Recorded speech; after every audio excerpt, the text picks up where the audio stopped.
Are you ready for a little racing? The Zone ESPN Radio 1600 AM and Hawkeye Downs want to help you take the family to the races without blowing out your wallet. The last Friday of every month is now the Zone 1600 Family Night. Just click on the zone1600.com and print the special Family Night coupon. Take it to Hawkeye Downs the last Friday of the month, and 2 adults and the kids get in for just $16. 16 simoleons to see the hottest racing in town?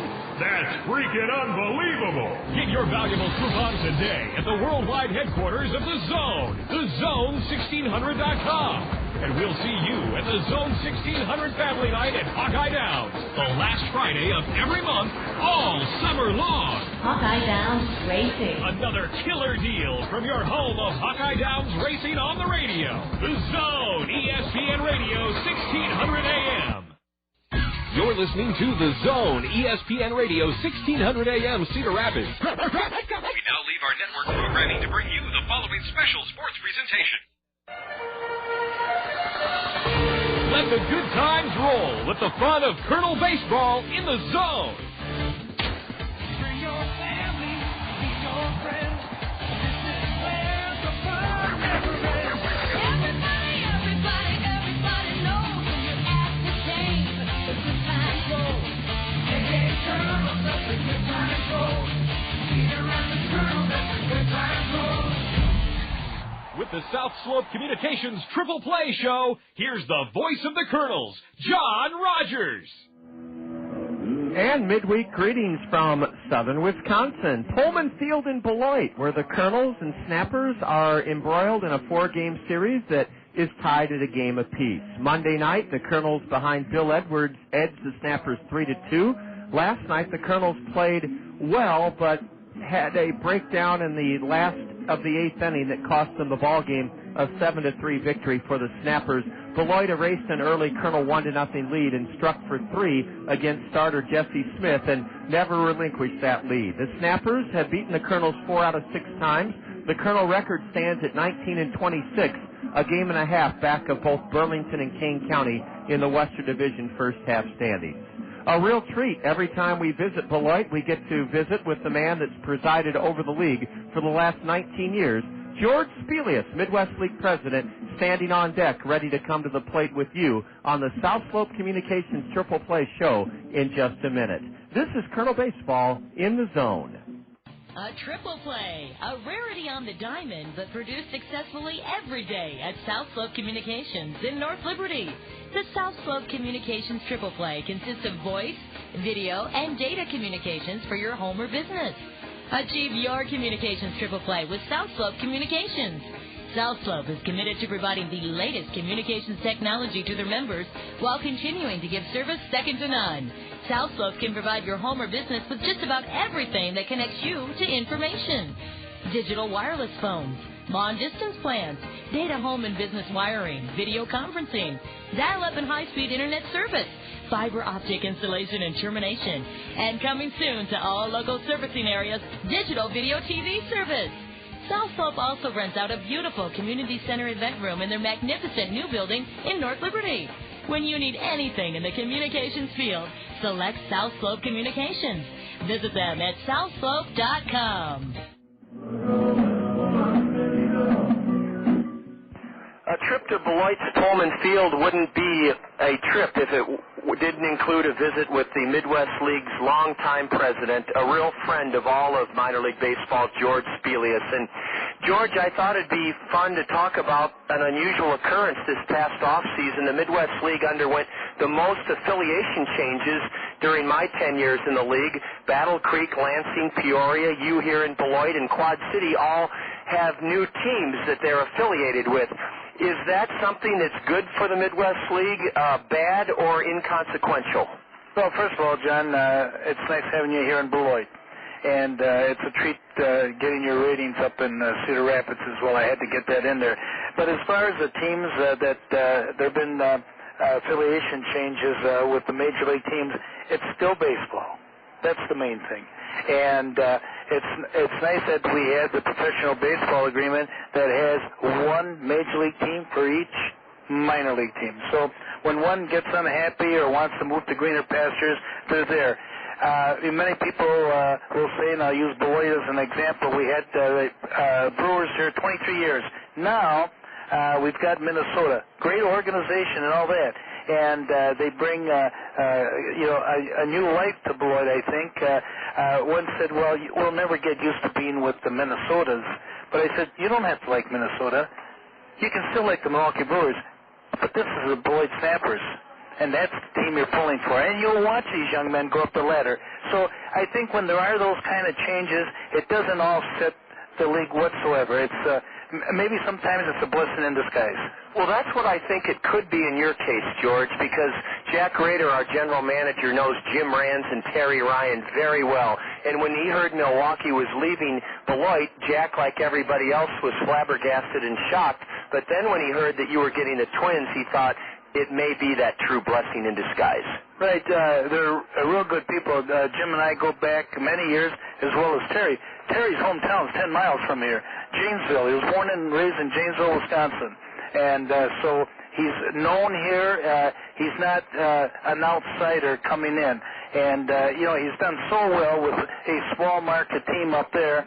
And so he knows the trials and tribulations that Beloit has as a small market as well. But we're happy with it. And like I say, Fiore's happy to have their Cubbies back. I guess Quad Cities are enjoying St. Louis as well.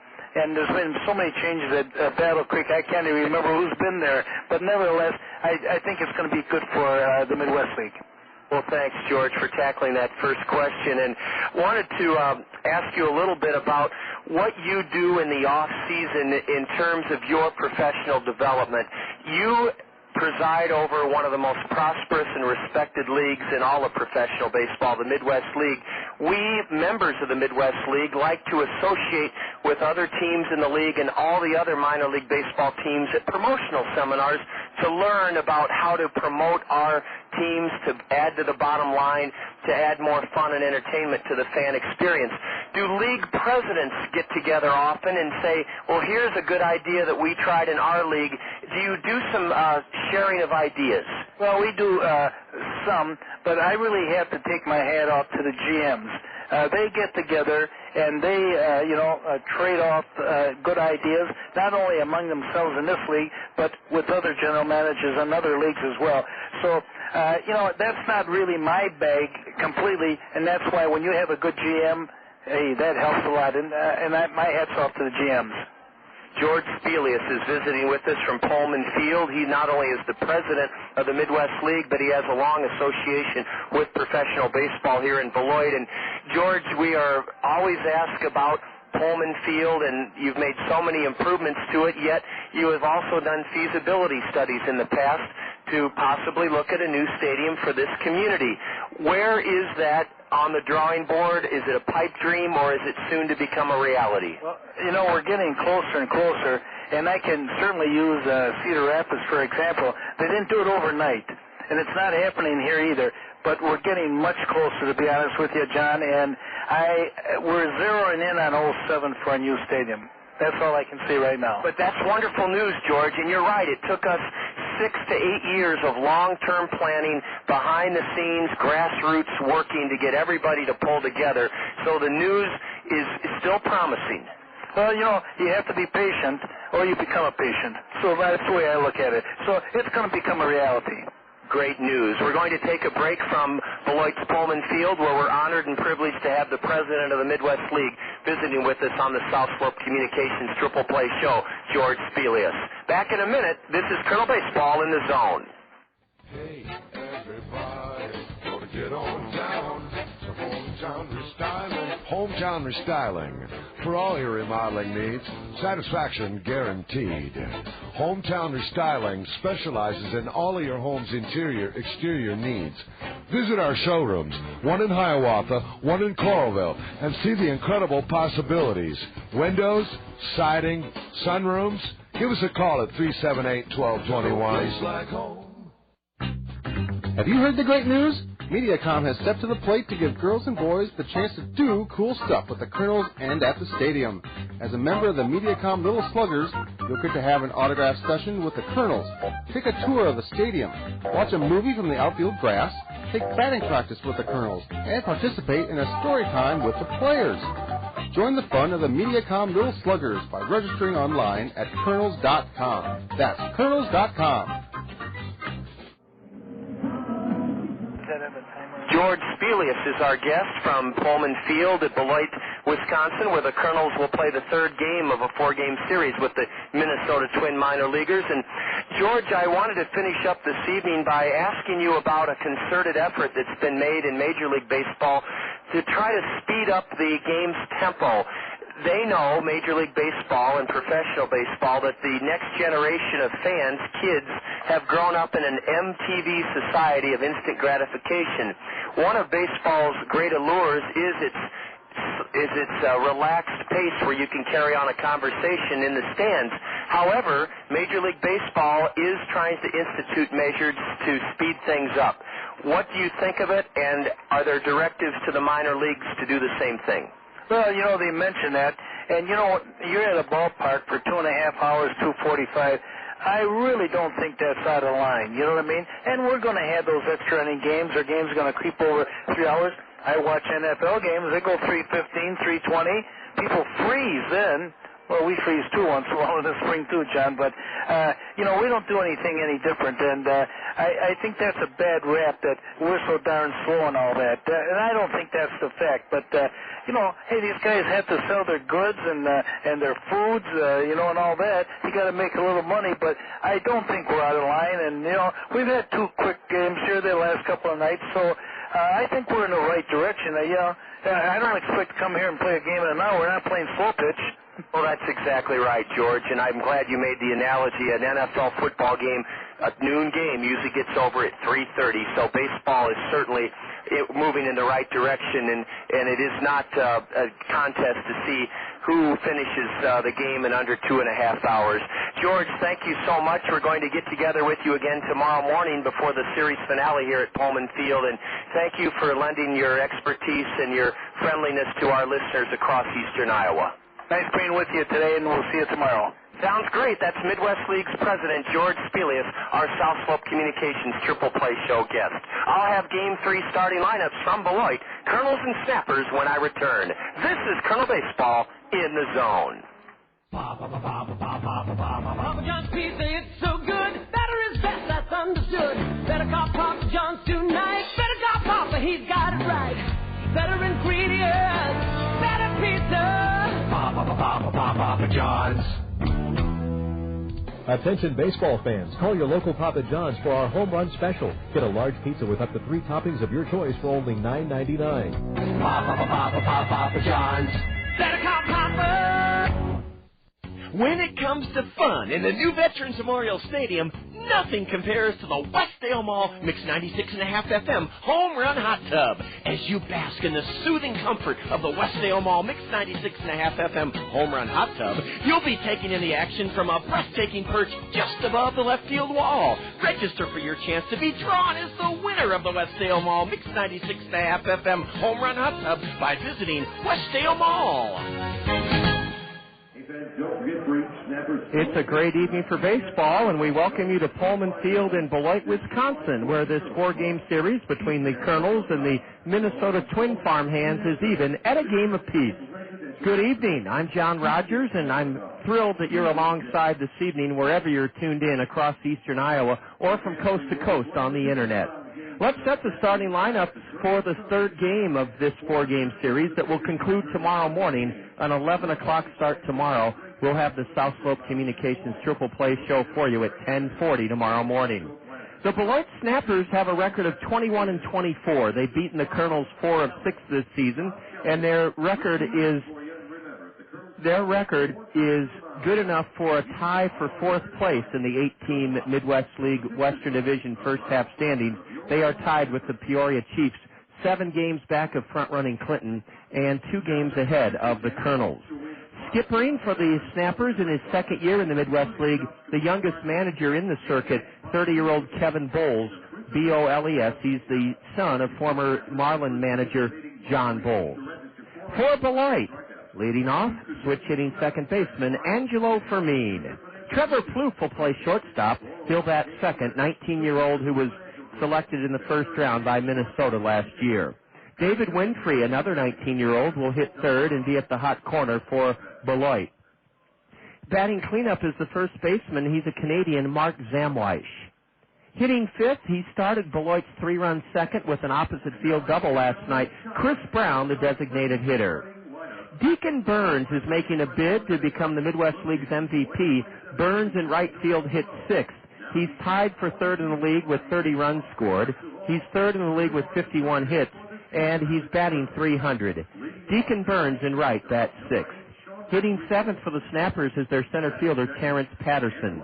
Corey Feiner will get the start behind the plate for the third straight evening. Feiner hits eighth. And batting ninth, Dwayne White. He broke a 1-1 tie in the second inning last night with a big 2-run single. White in left field hits ninth. The pitcher for Beloit is one of the best hurlers in the league, Anthony Swarzak. Swarzak is a 20-year-old right-hander, a record of 4-2, and a 2.54 earned run average. Swarzak's numbers are outstanding. In 46 innings, he's given up just 34 hits and fanned 52 batters in 46 innings. Anthony Swarzak, a 20-year-old 6'4 right-hander, Twins second-round pick last year, is on the hill with his 4-2 record for the Snappers. Allen Motor Company is celebrating their 102nd year in business in eastern Iowa, and they're proud to present the Allen Motor Company Kernels starting lineup. Allen's 102nd birthday bash sale is on, and what a gift they have for you. They're 102 years old, and the gifts are for you. Buy or lease during their 102nd year birthday bash, and your first year's maintenance is free. It's on Allen's. That's right. If you buy or lease now during Allen's 102nd birthday bash, your first year's maintenance is on Allen's. 2005 GMC Canyon two-wheel drive pickup trucks are Allen's birthday sale bash priced at just $13,547. Also a marvelous value during Allen's 102nd year birthday bash sale, 2005 GMC Sierra regular cab two-wheel drive pickups, the best-selling GMC work truck in America. Allen's birthday bash sale priced just $299 a month on a lease for 2005 GMC Sierras. Happy birthday, Allen Motor Company. The gift to you listeners, your first maintenance free when you buy or lease now at Allen Motor Company. Leading off for the Kernels, switch hitting second baseman Alexi Casilla. Sean Rodriguez will bat second and play shortstop this evening. Freddy Sandoval, the switch hitting Colonel third baseman, hits third in the Allen Motor Company order. In left field, Drew Toussaint. He slugged his first triple of the year in the eighth inning last night. Toussaint is the cleanup man in left. Warner Madrigal belted his team-high seventh home run of the year last night. Warner's in right field batting fifth this evening. Behind the dish is Tommy Duenas. Duenas will hit sixth and catch. Jordan Renz is the designated hitter in the Allen Motor Company order. He'll bat seventh. Hitting eighth is Chris Walston, the first baseman, and the center fielder is Richard Giannotti. He'll bat ninth. We'll tell you about the Colonel starter in a moment, Carl Jelena. Right now, though, let's honor America with the playing of the Star-Spangled Banner.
anthem from Pullman Field. Carl Jelena rounds out the Allen Motor Company Kernels starting lineup. 21-year-old right-hander from Quebec, 2-1 on the year, making his sixth start with a 4.20 ERA. Carl pitched 8 shutout innings in beating West Michigan in his previous start Friday night at Veterans Memorial Stadium. Kernel baseball is next here in the Zone.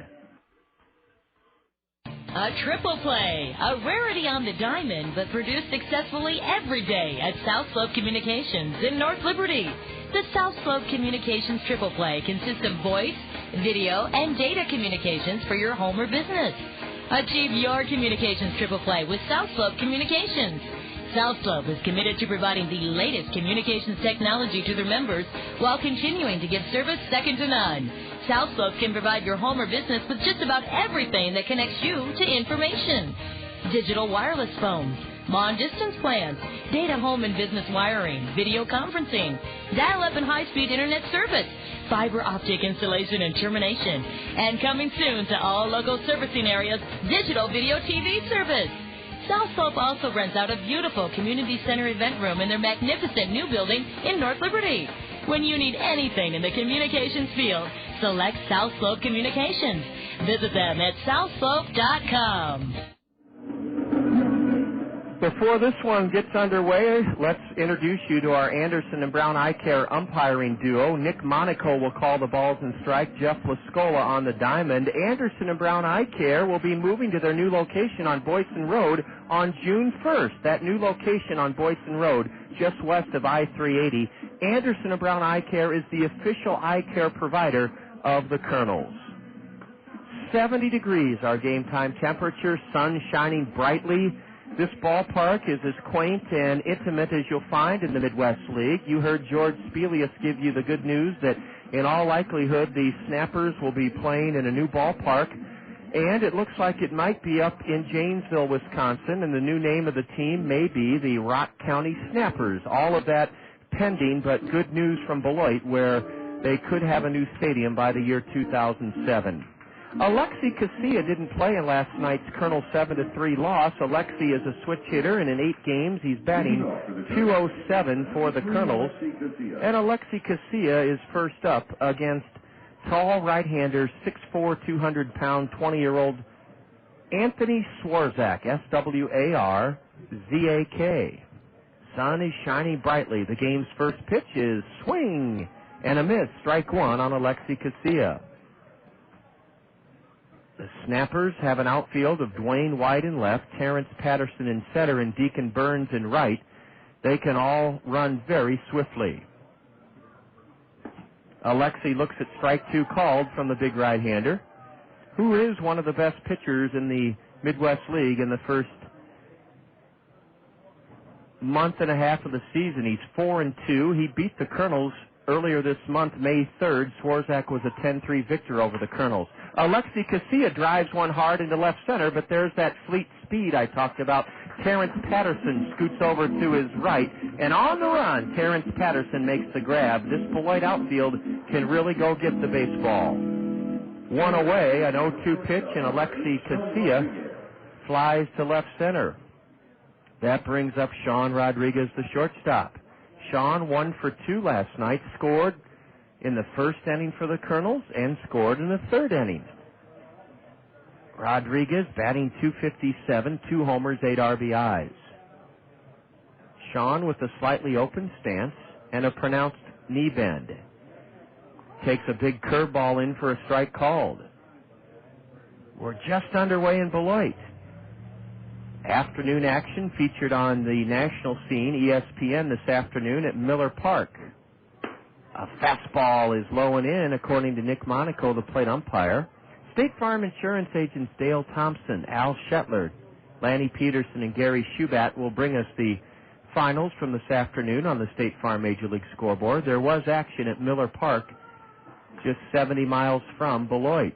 Rodriguez has a healthy cut, and Sean fouls it straight back into the screen. At Miller Park, the Rockies tangled with the Brewers, and it was Milwaukee trouncing the hapless Colorado Ball Club 11-1. One away, nobody on here in the Kernel first inning. And strike three is in to Sean Rodriguez. Sean caught looking on a pitch on the outside corner from Anthony Swarzak, who is a strikeout pitcher. 52 strikeouts for this right-hander in just 46 innings. The Twins may have a real find here. Minnesota drafts so well. Swarzak, a second-round pick by the Twins last year from Nova High School in Fort Lauderdale, Florida. Freddy Sandoval is now the batter with two away and nobody on. Freddy shoots one foul straight back here for strike one. Freddy batting .278, one home run. He leads the Kernels with 26 runs driven in. He's also tops on the ball club with 12 doubles. Sandoval, 0-for-4 last night, hit into a double play with runners at first and third and nobody out in the first inning. He breaks his bat and hits one on two hops to second baseman Angelo Fermin, and Angelo throws to first to retire the side. The other afternoon final this afternoon on the State Farm Major League scoreboard, it was Cincinnati at Great America Ballpark dismantling the Nationals 12-3.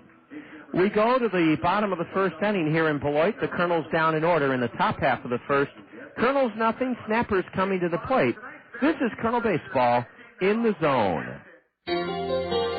We've been telling you for some time that Greg's Lawn Service is a cut above the rest when it comes to caring for your lawn. However, Greg's experienced staff does so much more than lawn care.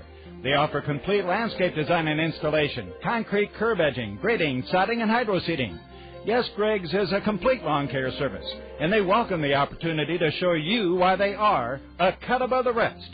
Give Greg's a call for more details about their wide range of services. The Zone, ESPN Radio, 1600 AM. The Guide, your entertainment starting point, and your Coca-Cola Bottling Company invite you to choose the best lunch spot in CR. And the challengers are Bricks Bar and Grill, Cabo Sports Bar and Grill, the Cedar Brewing Company, Chappie's Safari Lounge, the Chrome Horse Slop House and Saloon, Chuck and Dale's Bar and Grill, CJ's Sports Bar and Grill, Cocktails and Company, Moose McDuffie's, Third on First Sports Bar and Grill, Tornado's Grub and Pub, and the 33rd Avenue Sports Bar and Grill in Zaza's Clarion Hotel. Eat, then vote for your favorite establishment, and you can win a trip to Vegas on Allegiant Air. Your official entry form is in the Guide. Look for details in your mail or the Wednesday Gazette. Complete rules online at thezone1600.com. Join the Zone and the Guide on our 2005 Bar and Grill Tour, presented by your Coca-Cola Bottling Company. Because a man's gotta eat, don't he? Carl Jelena making his sixth start of the year, a 21-year-old right-hander, beat West Michigan in his previous start Friday at home, 8 scoreless innings, allowing 6 hits in 8 innings, striking out 3, walking 1. Carl Jelena, 2-1 on the year, a 4.20 ERA. Carl's a 21-year-old right-hander from Quebec, Canada. He visited with us recently on the South Slope Communications Triple Play Show and told us that his father, a former professional pitcher in the Pirate organization, is now the head man of the Canadian Olympic Committee. So Carl Jelena's father has a very prestigious and high-profile job for his home country of Canada. Angelo Fermin is the first up, and he drags a bunt to first. Chris Walston will try to beat the runner to the base, and he just did it. What a play by Chris Walston, and what a fantastic bunt by Angelo Fermin. Fermin, on the first pitch, dragged a bunt towards first. Big Chris Walston came in, gloved it, and then had to race toward the bag. Chris Walston dove and just did tag Angelo Fermin as Angelo went diving into the base head first, trying to avoid the tag. A bang-bang play, and there's one out here in the bottom of the first. Taking a pitch outside is the shortstop, Trevor Plouffe. Kernels in their all-gray road uniforms with navy blue caps. Plouffe rolls one to second. Looking it into his glove is Alexi Casilla, on to first with the throw, and quickly there are 2 out here in Beloit's first inning, no score. Trevor Plouffe, who drew a leadoff walk in the Snapper 3-run 8th inning last night, is now 3 for 7 in the series. David Winfrey is the batter. Winfrey batting with 2 out and nobody on in the Beloit first inning, no score. David's only 19 years old. And Carl Jelena's fastball looked good from here, but plate umpire Nick Monaco rules it low for ball 1. Winfrey leads the Snappers with 29 RBIs, and he has 10 doubles. That's second on the team to Deacon Burns. He grounds one hard up the middle, backhanded by Alexi Casilla. The long throw from behind the base at second is a good one, and David Winfrey's gone on a hard-hit smash up the middle. Carl Jelena follows the lead of his opponent, Anthony Swarzak. Swarzak retired the Kernels easily and in order in the top of the first. So does Carl Jelena turn the same excellence on the Snappers in the bottom of the first. 1-2-3 nothing across for Beloit. After one inning at Pullman Field on a lovely Wednesday evening for baseball, Kernels and Snappers, no score. You're enjoying Kernel baseball here in the Zone. Hey, Mark. Hey, Jen. What's up? Your hair looks great. Did you get it cut? Sure did. I went to Cost Cutters. Wait, are those highlights? Yeah, I've always wanted to try. Interesting. It looks really good. Don't you just love how you can stop into Cost Cutters anytime and get a great cut or color? Yeah, you don't have to plan out the next month of your life to fit in a haircut. Right. With Cost Cutters, you can go after work. Yeah, on weekends. Hey, on your lunch break, it's great when you forget you have like an afternoon meeting. You are such a procrastinator. No, I am not.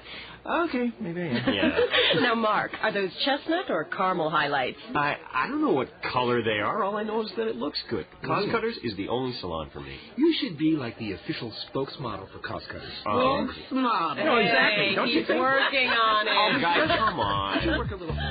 Stop into your neighborhood Cost Cutters anytime. Convenience is Cost Cutters' trademark. Cost Cutters, just your style. Cost Cutters is proud to support Eastern Iowa's most wholesome, affordable family entertainment.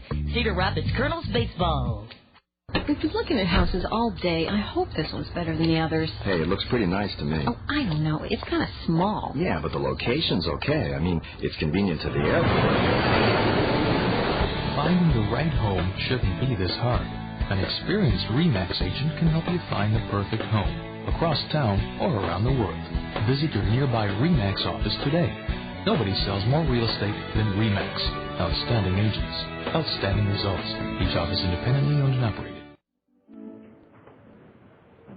Sun shining brightly at Pullman Field. The dimensions here, 325 down the lines, 380 to center field, and behind the 8-foot-high plywood wall is a thick grove of trees which have filled out beautifully here by late May.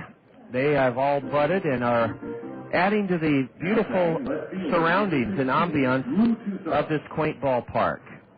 The Snappers are in their white home uniforms with green hats and green numbers on the back of their white home uniforms, inscripted in small cursive letters across the front, the word Snappers.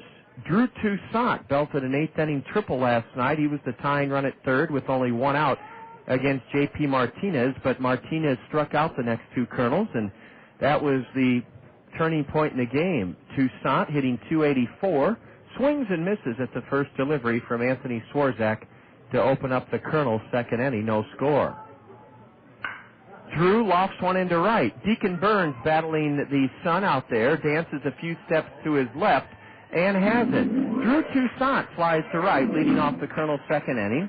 4 in a row retired by the 4-game winner with a 2.54 ERA, Anthony Swarzak. Swarzak broke in with the Gulf Coast League Twins, made 9 starts, 2 relief appearances last season, right out of high school, and he was 5-3 with a 2.63 ERA. He is a very polished 20-year-old right-hander wearing a long-sleeve blue shirt underneath his white home uniform, and he has Warner Madrigal swinging and missing at a good curveball. Warner belted his 7th home run of the year last night. His 2-out homer in the 6th cut the Snapper lead to 4-3. Madrigal hitting .218 with 7 homers, and there's strike 2 called at the knees to the Kernel right fielder Warner Madrigal. Beloit's pitching staff is 8th in the 14-team Midwest League with a team ERA of 3.98. And an off-speed pitch, a swing and a miss by Warner Madrigal, a 3-pitch strikeout for the 20-year-old right-hander Anthony Swarzak. Spells his last name S-W-A-R-Z-A-K. Swarzak. 2 gone in the Kernel's second inning, and here's Tommy Duenas. Tommy Duenas hitting .188, a homer and 8 RBIs. Tommy is facing the right-hander with 2 out and nobody on here in the Kernel second inning, no score. First pitch, and Tommy loops it down the right field line. Foul. The first baseman a long run, and it's beyond his reach. Great hustle by Mark Zamweich as he slid on that dirt warning track material way back at first base near the tarp, and he just couldn't get there. This ballpark, along with the remodeled grandstand at Burlington's Community Field, these two stadiums or fields or ballparks have the most foul ball ground room of any in the league. Pullman Field and Community Field in Burlington. The 0-1 to Tommy is a fastball high. Duenas, 2 for 3 last night. Tommy singled his first 2 times up.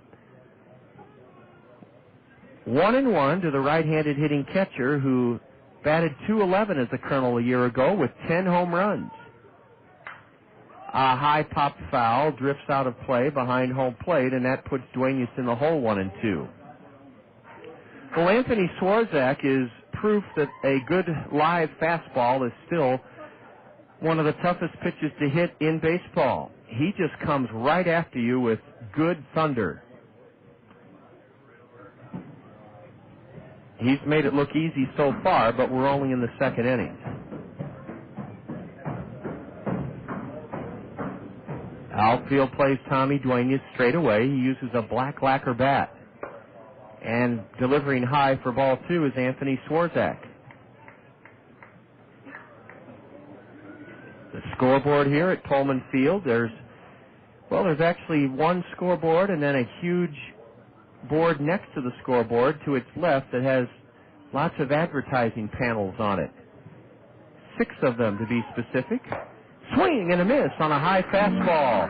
Tommy Duenas couldn't catch up to the high heat, and that's 3 strikeouts in 2 innings for 20-year-old phenom Anthony Swarzak. For the second straight inning, the Colonels go in order. Carl Jelena back to the hill. After an inning and a half, Colonels nothing, Snappers nothing. You're listening to Colonel Baseball in the Zone. Hey, Dad, did you catch the game last night? Wow! Oh, no, the wind was messing up my dish. Oh, man, too bad. Maybe next time. Hey, Dad, did you see that documentary on fire ants? Oh, fantastic stuff. Oh, no, I had a little problem with the old dish. Too bad. You really missed something special. Say, Ted, remember that episode of Nip Tuck last week, the one with the doctor? No, afraid not. I think it was raining that night or something. Hi, Teddy. Hi. Hey, I saw this romantic movie the other night.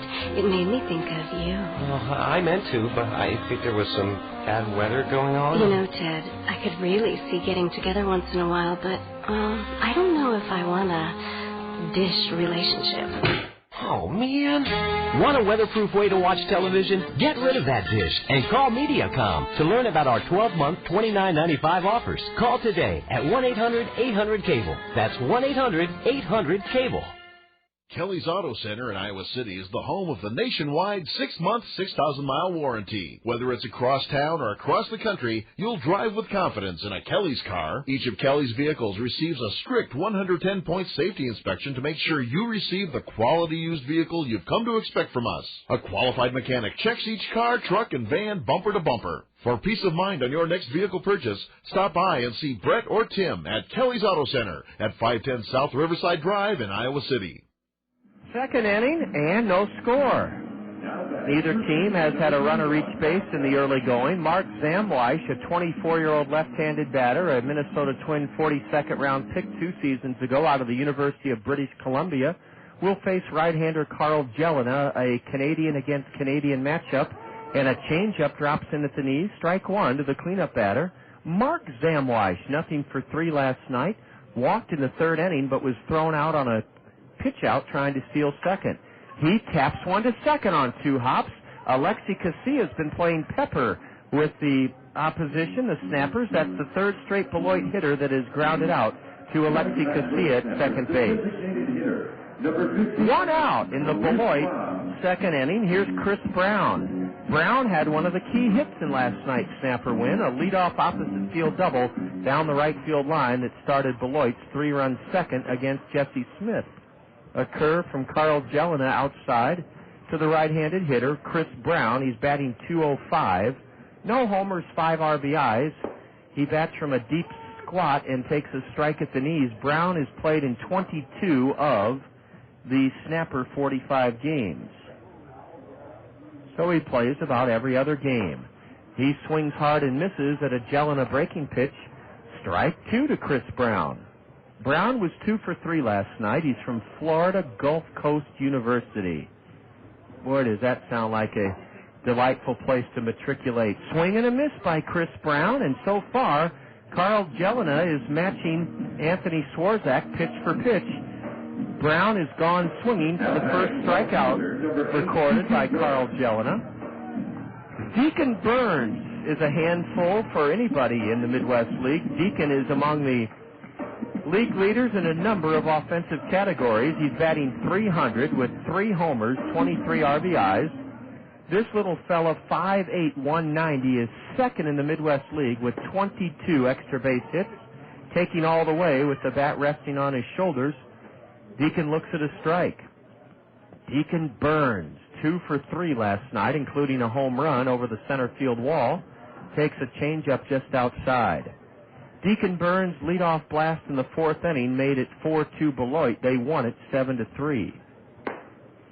Ooh, a fastball just outside, and it's 2-1 to the 5'8" offensive catalyst for the Snappers, number 6 in their order, Deacon Burns.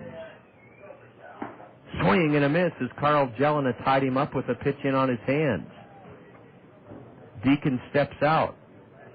Burns is from Texas. He's 22 years old. He went to Northern State University in North Dakota, and he fouls one straight back here on a 2-2 pitch. Burns is second in the league with 6 triples, 51 hits for the .300 batter, 3rd highest total in the league. He goes the other way and shoots one down the left field line, and it lands fair and hit the foul line. It hit the foul line for a 2-out double for Deacon Burns.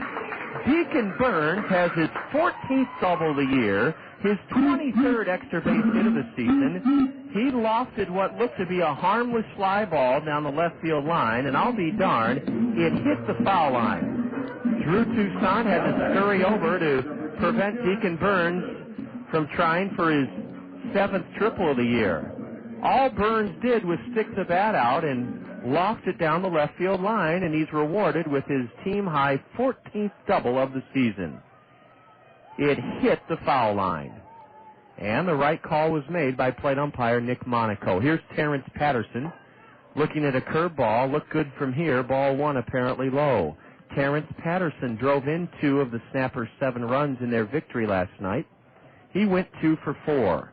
He's only 5'8", and he's from Florida, 20 years old. Dribbles one foul to the backstop, strike 1. No score, but Beloit has a runner at second with 2 away in their half of the 2nd inning. Terrence Patterson hitting .266 with a home run and 15 runs driven in. Burns with a big lead at second. Jelena set just below the chin and a changeup in the dirt for ball 2. Drew Toussaint in left. Richard Giannotti playing this right-handed batter into left center is the Kernels center fielder. Warner Madrigal, battling a bright sun, is in right field for the Kernels. Terrence Patterson, a right-handed hitter with a deep knee bend, takes outside ball 3. Carl Jelena has fallen behind the number 7 hitter. 3 balls and a strike. Terrence Patterson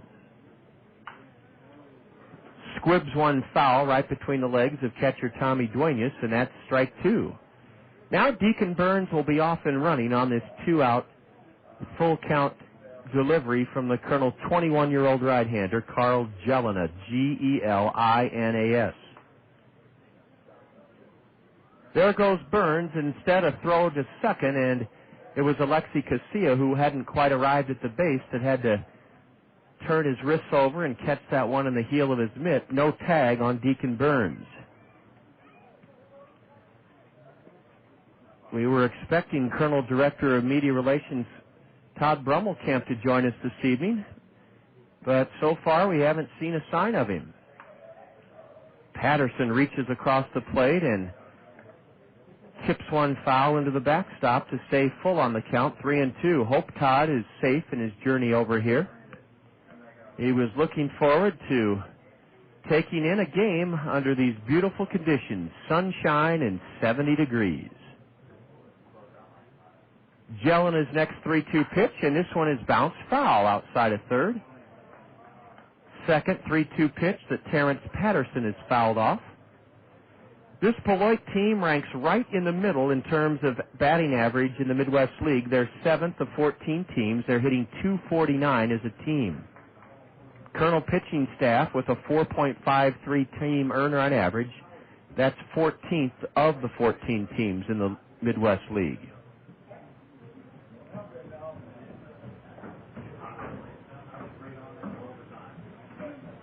Another 3-2 delivery, and this one is hit in the air into shallow left. Drew Toussaint is on the run, and to his right, Drew gloves it.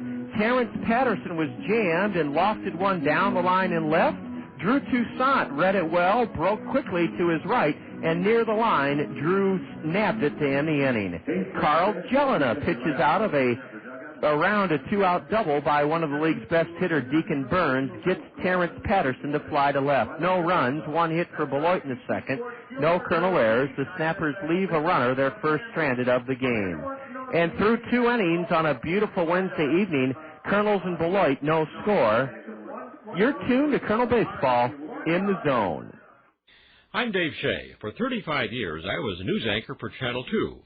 You may also have seen me driving around Cedar Rapids in my Honda Accord. Well, I've retired from broadcasting, but I haven't given up my Honda. For years, I've told friends they should consider owning a Honda, specifically from Randy Keel Honda.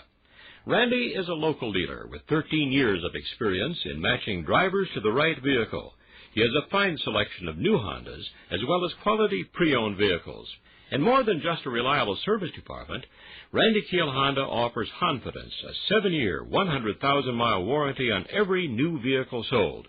You can take my word for it, but you may also want to talk with other Honda owners. They're people you know, your friends, your neighbors, maybe even your relatives. And you can do more homework by logging on to Randy's website at www.randykeel.com. I'm a satisfied Honda owner, and I'm sure you will be too. See Randy Keel Honda today on Center Point Road Northeast. This is The Herd with Colin Cowherd.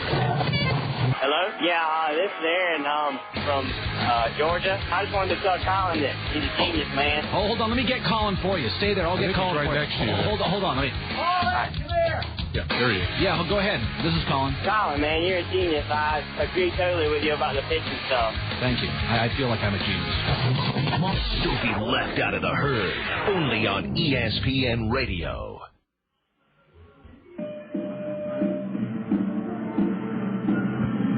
Third inning already here in Beloit, where the series stands even, a game apiece, and it's going to be the lower third of the Colonel order to face right-hander Anthony Swarzak. We told you that Swarzak beat the Colonels May 3rd in our home ballpark 10-3, and he pitched 6 shutout innings, giving the Colonels no runs in 6 innings on 2 hits, striking out 10 and walking 2. Ball 1 is outside to Jordan Renz. Jordan's 2 for 8 in this series, a right-handed hitter with a 160 batting average. Ball 2 as the fastball rides high, 2-0 to Jordan Renz.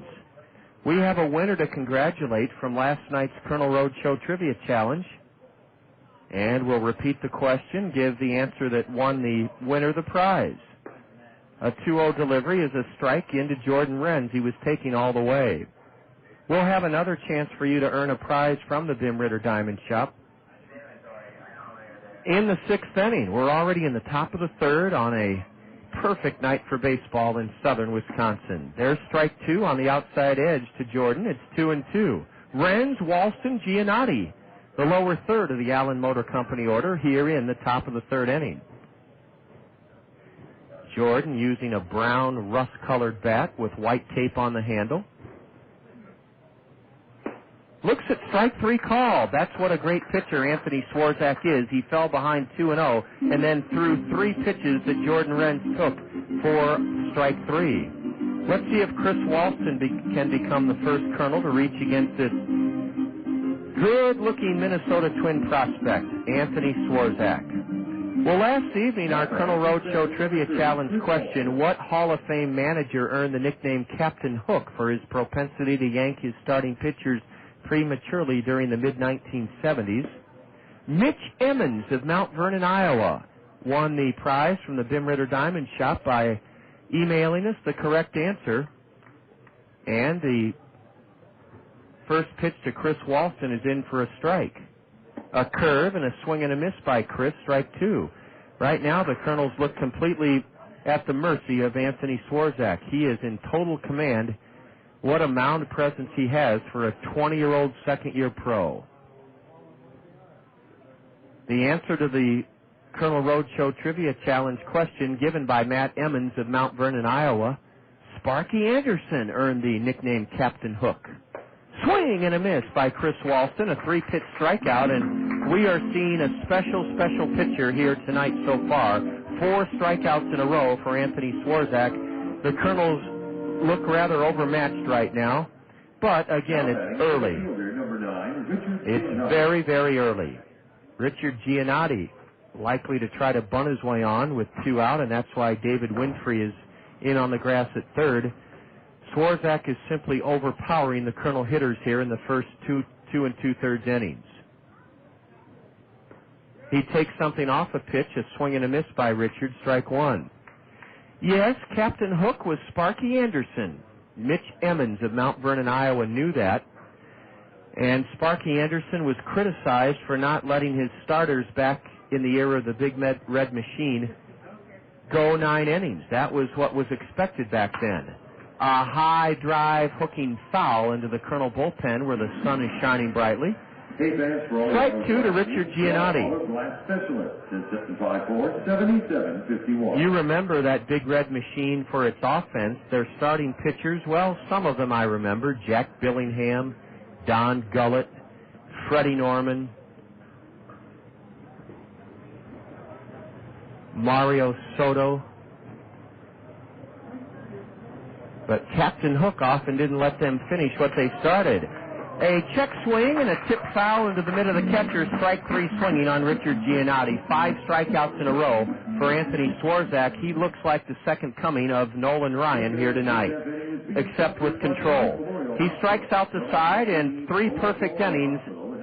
Anthony Swarzak hasn't even broken a sweat yet. That's how easily he has retired the Colonels. Carl Jelena back to the hill after 2.5. No score in Beloit between the Colonels and Snappers. This is Colonel Baseball in the Zone. To make your landscaping dreams become a reality, see the experts at Keen's Material. Retaining walls, custom patios, walkways, and steps, Keen's Material has all the hardscape elements needed to complete your landscaping project. Need ideas? Visit Keen's Outdoor Display Area on 12th Avenue Southwest to see over 100 products showcased. Let your property reach its full potential with help from the experts at Keen's Material. Visit Keen's in Cedar Rapids, Coraville, and Eldridge, or on the web at keensmaterial.com. I live for you, I feed your cats, I fold your undies at the laundromat, unless you want me to have them dry. I get paid for that. I'll work things out, spend get bad. I'll shave my soul back before I meet your dad. I'll wear a turtleneck to strategically hide my tattoos if I can. I'm quitting the band, cause I'm winning your hand. I'm giving you all my time, but this Dr. Pepper is mine. Rich taste, forget. This Dr. Pepper is mine. One taste and you get it. I'm shocked with you, always be true. I'll never share my Dr. Pepper with you. Sorry. This Dr. Pepper is mine.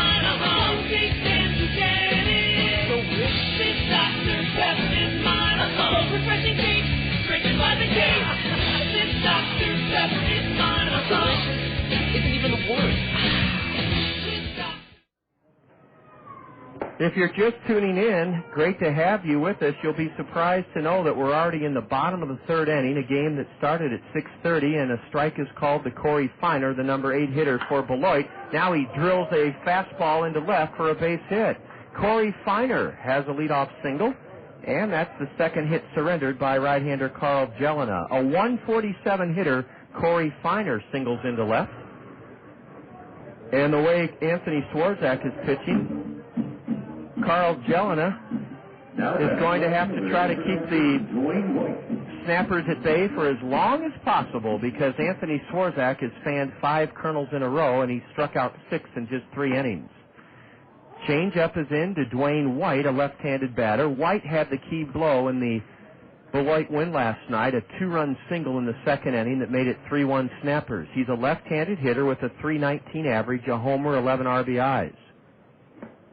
And a let-up misses low and away to the left-handed batter, Dwayne White.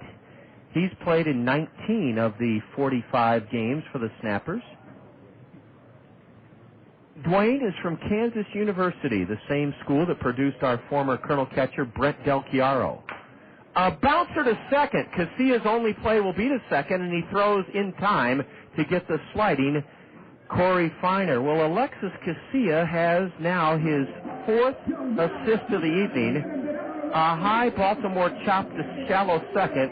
Alexi had no chance to tag Corey Feiner, but knowing how well Anthony Swarzak, the Beloit starter, is pitching, Alexi made a wise choice and did get the lead runner, and reaching on a fielder's choice is Dwayne White.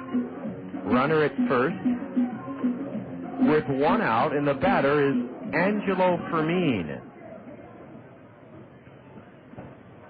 Fermin grounded to first in the first inning. Well, he didn't ground to first. He tried to bunt his way on. It was an excellent bunt. He drug it down the first base line. Chris Walton made an outstanding play to field the bunt, and then lunging toward the bag, tagged out Angelo Fermin for the first out of the first inning. Swinging and fouling one off to the left is Fermin. Angelo, a switch hitter, batting left, and he bunts. It's in front of home plate. Tommy Duenas picks it up, throws too late to get the runner. Could be an error on Tommy, could be a base hit for Angelo Fermin. It is an error on Tommy Duenas. The ball had all sorts of spin on it. Tommy fumbled it a second time, and when he finally found the handle, his throw to first, not in time. Angelo Fermin reaches on an error, the 9th of the year on the Colonel catcher. So it's first and second with 1 out, and the batter is Trevor Plouffe. He had 2 runs driven in the Colonel opening night win here Monday, 3-2. Swing and a miss on a changeup. In Tommy's defense, that ball that Fermin bunted had tons of backspin on it. Tommy should have made the play, could have made the play, and that's why they have charged him with an error. His throw to first was not in time once he did finally field the ball cleanly. Trevor Plouffe grounded out to second in the first inning. He could put Beloit ahead here in the third. A ground ball to deep short. Rodriguez will throw to second, out, and no other play. Fine play by Sean as he had to go deep in the hole. No play at third. Dwayne White ends up there, and Angelo Fermin is forced. It went Rodriguez 2, Casilla 6-4 for the second out of the inning. First and third, 2 gone for David Winfrey in this scoreless game in the bottom of the third inning. Getting back to our Colonel Roadshow Trivia Challenge question, who was nicknamed Captain Hook as a manager back in the 70s for his propensity to yank starting pitchers prematurely? Mitch Emmons of Mount Vernon emailed us with the correct answer last night, Sparky Anderson. Mitch also, boy, you talk about a Cincinnati Red fan, he listed the 4 relief pitchers that Sparky Anderson went to so often as Captain Hook. A high pop-up near home plate. This is not an easy play. It's a foul ball, and Tommy Duenas gathers it in 8 feet up the third base line in foul ground. David Winfrey has fouled out to the Colonel catcher to end the Beloit threat in the third inning.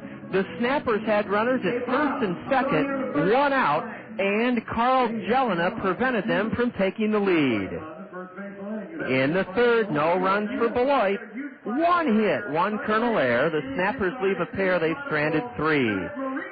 Quickly, 3 innings are gone at Pullman Field, where the Snappers and Kernels are scoreless.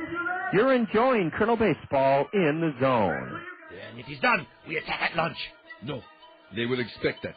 We attack at dinner too. Excellent. They will never expect a second wave of warriors. We must prepare. They will be waiting. With fresh meat and vegetables on a large table. And we will be swift in our actions. Choosing only the finest of their offerings. Piling them high in a bowl. Then cooking them fast on a sizzling grill. And then we eat. Gaze upon your fresh meat and vegetables for the final time. The attack will be successful, and we will be satisfied. The plan is done. What are you guys doing? Oh, hey, Valerie. Yeah, we're just getting ready for lunch at Genghis Grill. You want to go? Yes, to Genghis Grill. Probably no to you two. Okay. She is a spy. And not nearly as hot as she thinks she is. Fresh food attack. Genghis Grill, where Edgewood Road meets Williams Boulevard in Cedar Rapids, next to Gander Mountain. This holiday weekend, enjoy refreshing Blue Bunny ice cream. Assorted flavors of Blue Bunny family-size ice cream pails are on sale now at all Cedar Rapids and Marion Hy-Vee stores. Hy-Vee also has a variety of Blue Bunny ice cream novelties on sale, including cool tubes, Sunday Crunch Bars, and ice cream sandwiches. Blue Bunny has an ice cream treat for everyone, and Hy-Vee is the place to go to pick up all of your favorites. Blue Bunny in the Cedar Rapids and Marion Hy-Vee stores, proud supporters of area high school athletics.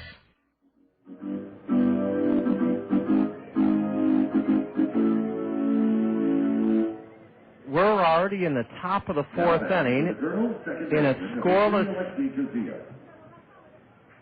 duel between the Kernels and Beloit Snappers. Anthony Swarzak has been perfect through 3 innings, striking out 6, 5 in a row. Let's see if Alexi Casilla tries to bunt his way on. He faked a bunt and took strike 1 called. Anthony Swarzak, the league is hitting a paltry .206 against him. His ERA is 2.54. You wonder how he's lost 2 games this year. Probably because his team didn't get him any runs. Swing and a miss by Casilla on a breaking pitch, strike 2. That's been the storyline tonight. Strike 1, strike 2. Virtually every Kernel batter has found himself in an 0-2 hole. Alexi Casilla has the hardest hit ball tonight for the Kernels as he flew out into left center. The center fielder, Terrence Patterson, caught it. Now a fastball is low, and it's 1 ball, 2 strikes to Alexi Casilla. Let's get back to Matt Emmons. Our winner of the South Slope Communications Triple Play show from last night. He emailed us the name of the 4 relief pitchers who Sparky Anderson went to so often back in the mid-'70s. Raleigh Eastwick, Will McEnany, Clay Carroll, and Pedro Borbone. In fact, Mitch Emmons said that those 4 combined for 50 saves in 1975. Ball 2 is low to Alexi Casilla. Anthony Swarzak delivers. Swing and a miss. That is 6 strikeouts in a row. And there are 2 reasons we had the public address announcer, Bob Ace, summon up Todd Bromelkamp to the booth. One is, like a parent, I was worried about Todd because I was told by Andy Pantini that Todd had left the ballpark at 2:30 this afternoon. And I thought, my goodness, it's past 7 o'clock and we haven't seen him, and he has arrived. He, like me, brought his Colonel jacket with him. And the second reason we're glad Todd is here is we may have him try to dig up in his vast knowledge. Here's a high, lazy pop-up to the left side. It'll be Trevor Plouffe drifting out near the line. The shortstop has it behind third base. Sean Rodriguez has popped too short, shallow left field near the line. Plouffe caught it. And that is now 11 in a row retired by 20-year-old Anthony Swarzak. I was going to ask Todd what the Midwest League record for consecutive strikeouts was, because Anthony Swarzak was up to 6 before Sean Rodriguez put the ball in play and popped out to short. Man, even though we're taking the brunt of this excellent pitching by Swarzak, it's a pleasure to be watching this type of excellence. A cue shot off the end of the bat by Freddy Sandoval, and he hit it rather deep to left, but Dwayne White tracks it down in front of the track to end the inning. I have not seen a more dominant 4 innings this spring by an opposing pitcher than Anthony Swarzak has thrown at the Kernels. He has retired the first 12 Kernel hitters again without breaking a sweat. We go to the home half of the 4th at Pullman Field. Kernels nothing, Snappers nothing. This is Kernel Baseball in the Zone. This is The Herd with Colin Cowherd. Hello? Yeah, this is Aaron from Georgia. I just wanted to tell Colin that he's a genius, man. Oh, hold on. Let me get Colin for you. Stay there. I'll get Colin right for you. next to you. Hold on. Let me... Colin, come here. Yeah, there he is. Yeah, go ahead. This is Colin. Colin, man, you're a genius. I agree totally with you about the pitching stuff. Thank you. I feel like I'm a genius. Don't be left out of The Herd. Only on ESPN Radio. Want the latest Hawkeye news? Get in the zone. Want the facts on recruiting? Want coaches' comments? Want to hear what the national media says about the Hawks? Get in the zone. All sports, all Hawkeyes. Fresh new focus on men's and women's athletics in Iowa City. It's the Zone's Hawkeye Update. Thursdays at 3:30 on the 19th hole with Scott Unash. It's presented by Welters and the University of Iowa Hawk Shop. The Hawkeye Update, only here on The Zone, ESPN Radio. You're in the zone. The way to pocket important savings is to take advantage of Chevron motor oils and lubricants from the Otson Oil Company, your local Chevron oil distributor. Chevron lubricants are made from higher quality base oils for better performance, and that means longer life for your engine. Contact the Otson Oil Company in Cedar Rapids for details on how you can save time and money with Chevron lubricants.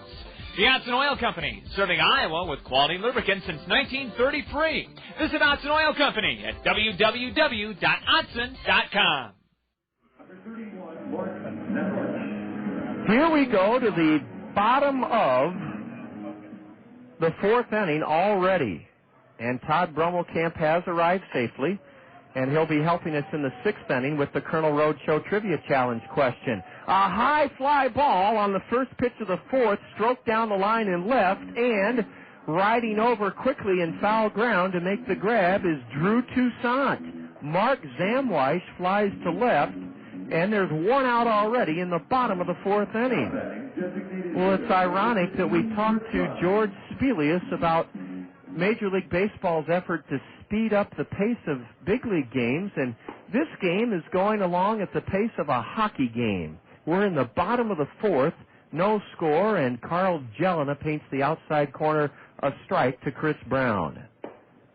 Strike 2 called, according to Nick Monaco, the plate umpire. Nick is in gray trousers with a navy blue knit top, the American flag stitched into the back of his shirt between his shoulder blades. Good morning, good noon, good night. Strike 3 called to Chris Brown. Carl Jelena has his second strikeout, and in this nothing game, there are already 2 out in the bottom of the 4th inning. My goodness, the pitching in this game has been astounding. Both hurlers have been terrific. 2 away for Deacon Burns. He dumped his team-high 14th double right on the left field line his first time up. And he drills one into the right field corner. Let's see if Madrigal can cut it off and hold him to a single. He does. Warner Madrigal has to move quickly to his left, and near the line, he gloved it and held Deacon Burns, who's 2 for 2, to a 2-out single. Well, that Deacon Burns is an all-star. I've seen enough of him now. This is the 7th game I've seen him play. Deacon Burns is a wonderful prospect for the Minnesota Twins. I don't care if he's 5'8". There's a guy in the Hall of Fame that was about that size that played for the Twins, and his name was Kirby Puckett. Deacon Burns may be running with Terrence Patterson at the plate. A throw to first, and Burns is back standing up. Temperature is now 68 degrees here at Pullman Field, where the Kernels and Snappers are scoreless in the bottom of the 4th inning. Terrence Patterson, only 5'8", slightly open stance, right-handed hitter, looks at a strike at the knees from Carl Jelena. Carl worked out of a first and second 1-out threat in the 3rd inning. Let's see if he can get out of this mild threat being posed by the Snappers in the 4th inning. Deacon Burns draws a throw, and he's back safely. Burns has 7 steals and 7 tries. As a team, the Snappers are 5th in the league in stolen bases. The Kernels are 2nd in the Midwest League in steals. We haven't had a runner reach base in 4 innings. Another throw to first, and Chris Walston with a late tag of Burns, who has gotten back safely, standing up all 3 times. A grandstand roof here at Pullman Field protects the fans in the 6 rows of royal blue bucket seats, and then here's a drive into deep center. Way back, Richard Giannotti. It's over his head. It's off the wall, and Beloit will lead it 1-0. Here's the relay throw home, not made. Deacon Burns scores on a booming double over Richard Giannotti's head by Terrence Patterson.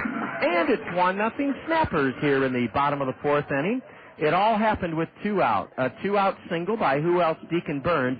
He scored standing up as Terrence Patterson drilled a double way deep into center field over the head of Richard Giannotti. And with 2 out, Deacon Burns scored without a relay throw home by Sean Rodriguez. 1-0, and that may be all it takes tonight with Anthony Swarzak pitching. I mean that. He's that good. He has perfect game stuff if they let him go 9 innings. A strike is in to Corey Feiner, who singled leading off the 3rd inning. But Carl Jelena can't worry about how good his opponent is. He has to prevent the Snappers from adding to their 1-0 lead here in the bottom of the 4th inning. Corey Feiner on an 0-1 delivery takes it in the dirt for a ball. Corey's a right-handed batter. The catcher, he's bow-legged, and he steps out to look at his manager, 30-year-old Kevin Bowles, coaching at third base. Feiner does not wear batting gloves. Corey is from Wisconsin Oshkosh, just about 2.5-3 hours north of here. Good-looking yellow hammer, and it's called a ball by plate umpire Nick Monaco. Ball 2 to the batter, Corey Feiner. 1-0 Snappers. Bottom of the 4th inning. It all came with 2 out. That's what a winning ball club does, is they get 2-out hits. Carl Jelena chases the batter off the plate, misses up and in for ball 3.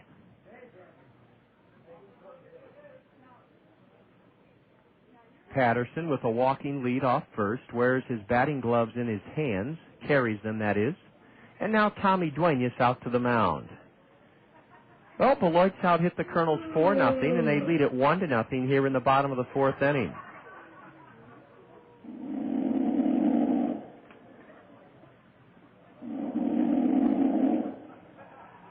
The crowd gets a hoot out of the sound effects being transmitted over the speakers here. One of a man snoring. That's because whenever the catcher goes out to visit the hill, it's considered a boring interlude. Ball 4 to Corey Feiner. Well, how can a 147 hitter be walked?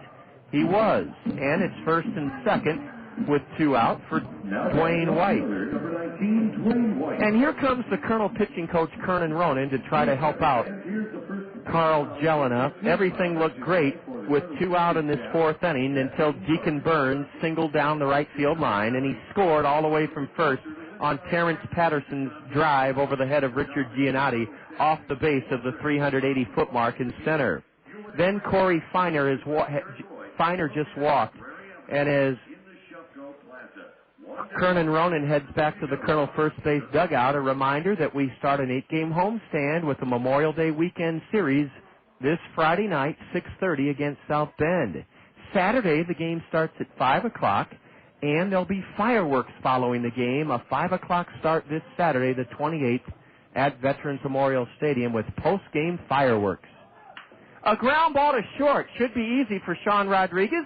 He has it underhand to the second baseman, Alexi Casilla, and the force out of Corey Feiner goes 6-4. So whatever Kernan Ronan told Carl Jelena, Carl not only listened, but he applied it. He gets Dwayne White, the left-handed batter, to ground into an inning-ending force, 6-4. 1 run for Beloit in the 4th. Let's see if it holds up for the rest of the game. It may, with Anthony Swarzak on the hill. 1 run on 2 hits for the Snappers. No Colonel errors, and Beloit leaves 2 men aboard. They've now stranded 5. The Colonels look for their first base runner in this game. As we come to bat in the top of the 5th, Beloit 1, the Colonels nothing. This is Colonel Baseball in the zone. What should you do with your glass bottles and jars once they're empty? Recycle them, of course. After rinsing the containers out, put the lids in your blue recycling box. Then separate your clear glass from your colored glass and place them in a separate plastic container. Set your glass beside your blue recycling box for curbside collection. City crews will empty the containers and leave your buckets at the curb. Remember to help the earth by putting glass in the recycling and not in the garbage. People say that I can't decide things. They are so wrong, but I could be wrong about that. A U.S. Bank check card with checking that pays gives you a choice of rewards, like cash, points for merchandise and gift certificates, World Perks miles, or even sweepstakes entries. Easy decision. I'll take the cash. No, it's a sweep. Sign up at your local U.S. Bank or call 1-800-720-BANK. I've made up my mind to put off my decision. That is final. U.S. Bank. No, wait. See banker for complete details. Member FDIC. Watch your team's out-of-market games live from anywhere. Log on to ESPN.com for MLB.tv. Live Major League Baseball right to your desktop. Subscribe and catch your favorite team live from any computer. Get the most baseball available anywhere, live online. Log on to ESPN.com. Sign up for MLB.tv and never miss a game again. MLB.tv now on ESPN.com. Sign up today. 4 perfect innings for 20-year-old Minnesota Twins second-round draft pick Anthony Swarzak. He'll face Drew Toussaint, the Kernel cleanup batter. Drew flew out to right in the second inning. 1-0 Snappers, top of the fifth. We'll have our Kernel Roadshow Trivia Challenge question for you in the top of the sixth inning. This game being played at breakneck pace on a perfect Wednesday night. Absolutely low humidity, no wind, and the lights have just been turned on here, and there's the story of the game. Strike one to Drew Toussaint, a curveball from Anthony Swarzak. He has been in total and absolute command of this ball game out on the mound. Totally dominant. A shot down the right field line. It is a base hit. It'll go to the base of the wall for extra bases. Drew Toussaint is heading to second, and he'll pull up there with a leadoff double. Drew Toussaint is the first Kernel base runner, and he has lined his double down into the right field corner, and he's the tying run at second with nobody out here in the top of the fifth inning. Now, what will Warner Madrigal be called upon to do?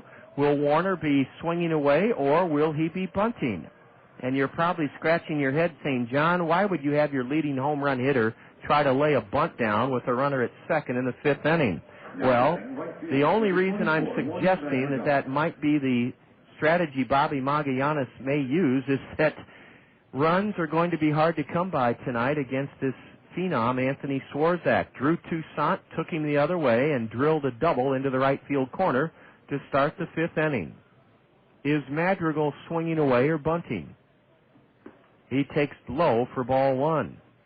Our fireworks show following Saturday night's game, it's a 5 o'clock start on the 28th of May, this Saturday, so if the game ends before it's dark, you can come down and run the bases or play catch with the Kernels on the field, as well as get their autographs on Saturday night.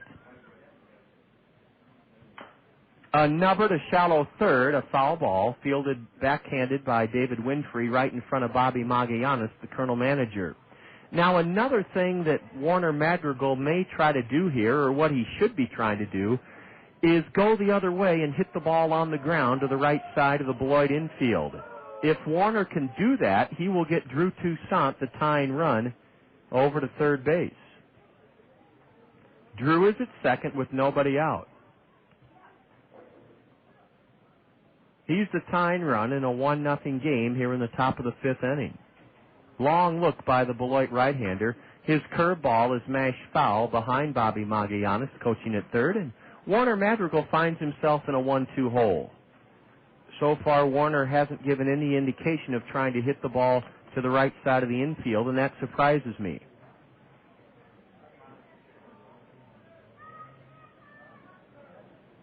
Drew Toussaint at second.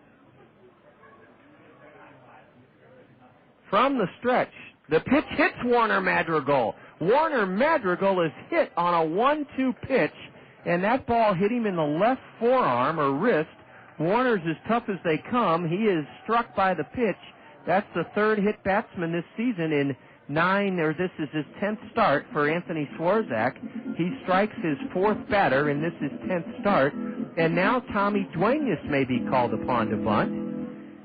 One thing a bunt would do, it would keep you out of a double play possibility if it's a successful bunt. And the other thing it would do, it would put the tying run at third and the go-ahead run at second. But I'm not sure that Bobby Magallanes will bunt with Tommy Duenas. Bobby often likes to try to use the element of surprise against the opposition. Tommy is already squaring in a bunt position. Curve, high, ball one. Well, for the first time, we see a very small chink in the armor of Anthony Swarzak. He's given up a leadoff double, and then he hit Madrigal on a 1-2 pitch. That's the last thing he wanted to do, was strike Warner Madrigal when he was ahead of him 1-2. Duenas lays down a terrific bunt. Anthony Swarzak throws, and he gets away from the first baseman. He lost it in the sun. Toussaint scores. Madrigal's held at third, and now Warner dashes down the third base line and draws a throw, but he's back at third.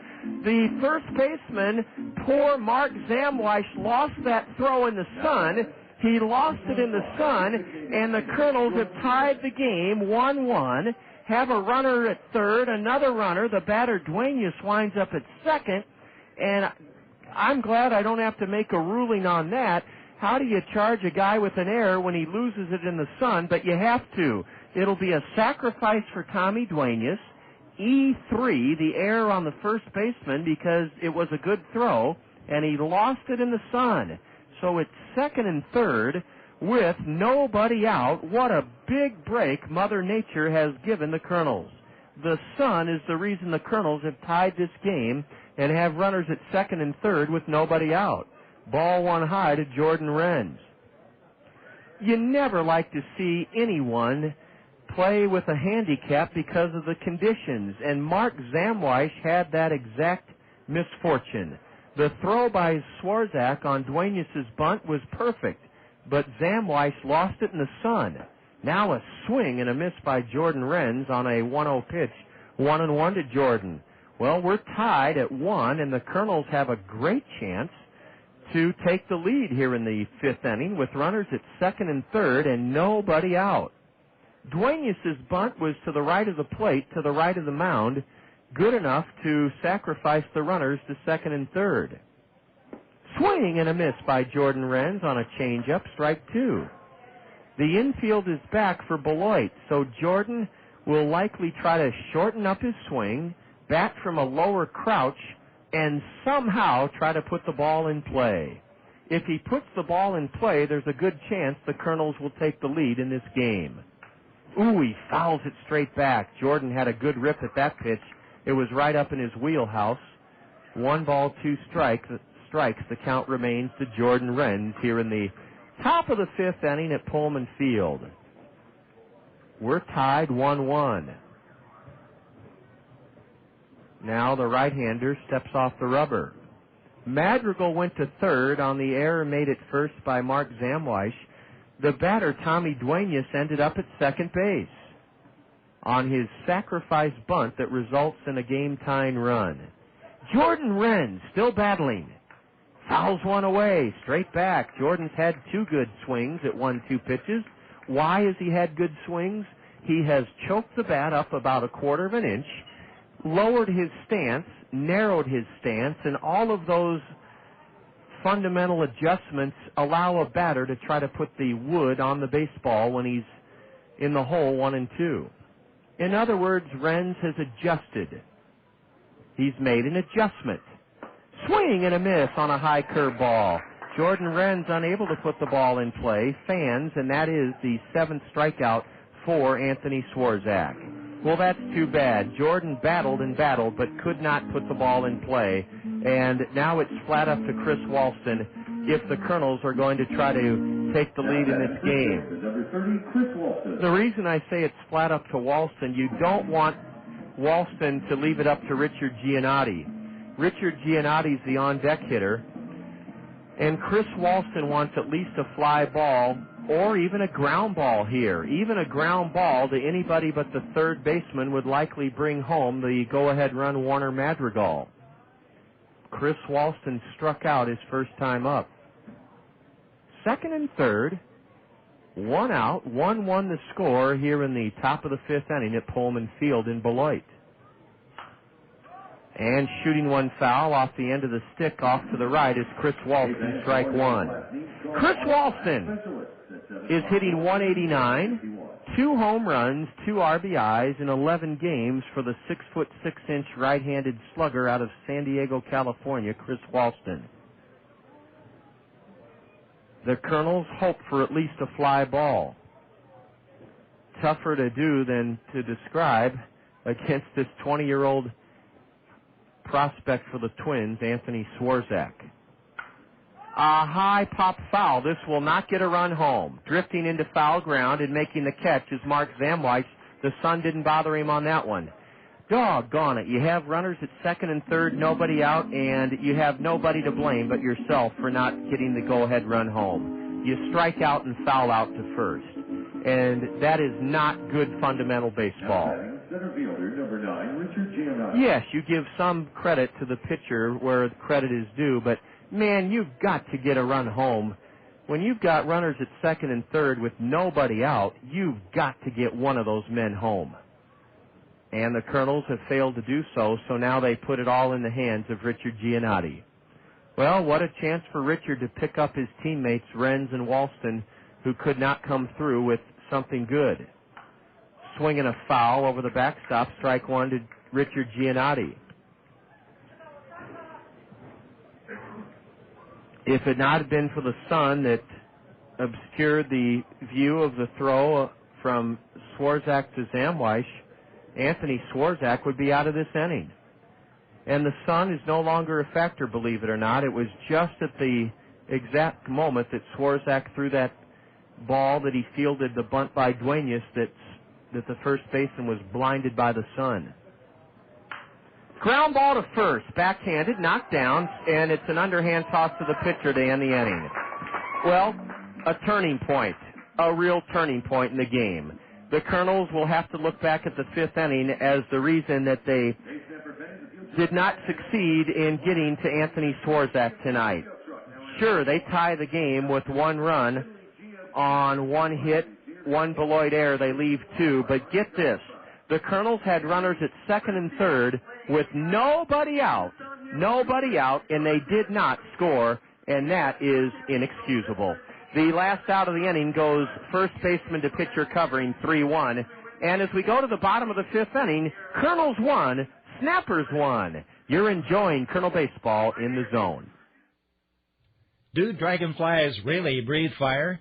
Maybe we can't answer a thought-provoking question like that. But Phil Andrews, your Pekin insurance professional at Weidenhammer Andrews Agency, can answer all your insurance questions.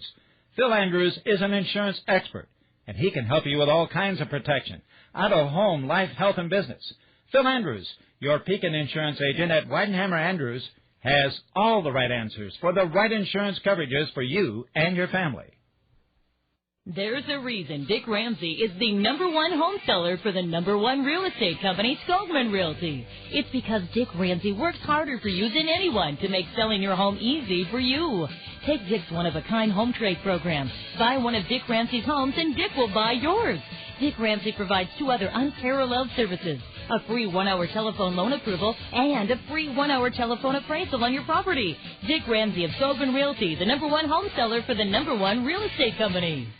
Memorial Day weekend means great auto racing. This Friday night at Hawkeye Downs Speedway, a historic Memorial Day motorsports event, the Undy 500. See area celebrities and Hawkeye Downs drivers racing Formula Fun karts in their underwear. All to benefit Haycamp Food Bank. Bring a can of food for the food bank. Save $1 on full price adult admission. Papa John's Cup iWireless Championship. Special appearance by Nostalgia Stuff. Start Memorial Day weekend with racing Friday night at Cedar Rapids Hawkeye Downs Speedway. To work. The game tied at 1, top of the order, and for the third time this evening, Angelo Fermin squares to bunt. He takes strike 1 called from Carl Jelena. 1-1 the score, top of the order for Beloit, bottom of the fifth inning. Blistering fastball from the Colonel right-hander, inside corner, 0-2 to Angelo Fermin, 226 hitter, no homers, 4 RBIs. Switch hitter batting left. Richard Giannotti is playing him to hit the other way in left center field for the Kernels. A nubber to the left side, charged by Rodriguez. Sean gets a nice big charity hop off the lip of the infield, and with his feet pedaling towards home plate, Rodriguez unloads and retires Angelo Fermin, who bounces out to short, 6-3 the putout. In the top of the sixth inning, we'll have a chance for you to earn a prize from the Bim Ritter Diamond Shop. Our Colonel Roadshow Trivia Challenge comes your way in the top of the sixth inning. Missing away with a fastball to Trevor Plouffe is Carl Jelena. Freddy Sandoval is playing just behind the bag at third, about 12 feet off the line for the right-handed hitting shortstop. Trevor Plouffe, a chopper to short. This will be a tough play for Rodriguez. He throws in time. Wow, what a pick by Chris Walston at first on a nasty throw in the dirt. Sean Rodriguez had to get rid of it so quickly that he threw it in the dirt, but Chris Walston, the big 6'6" first baseman, made a terrific stab of that nasty throw, a one-hopper, and combining to make a magnificent play, Sean Rodriguez and Trevor Plouffe. Plouffe hit it off his trademark and bounced it weakly to short. Rodriguez knew he had to hurry, and Sean, with the help of big Chris Walston, retired Trevor Plouffe. Quickly 2 gone in the bottom of the fifth inning as David Winfrey takes high for ball 1. Now a broken bat looper, and Sean Rodriguez can't get it. It's into left center for a 2-out single. Well, if you're Carl Jelena, you have to say, I made a good pitch and luck was against me. David Winfrey, 19 years old, was strong enough to break his bat, yet dump it over the head of Sean Rodriguez into left center for a 2-out single, and that brings in Mark Zamwish. To answer our Colonel Roadshow Trivia Challenge in the top of the sixth inning, you need to log on to our website at www.kernels.com.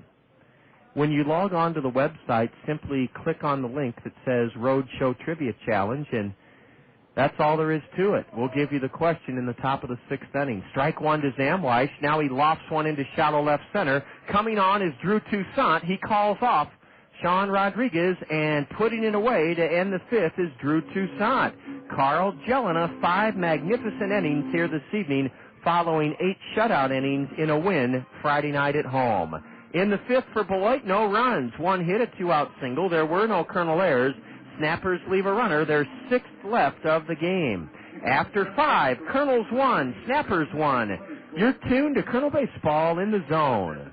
For the 7th consecutive year, Toyota Financial Services is encouraging elementary students throughout our community to read this summer.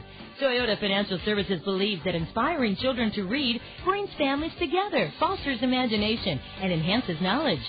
The Gazette shares Toyota Financial Services' belief in the value of reading. That's why they've teamed up to recognize and reward this summer's readers for their fabulous accomplishments.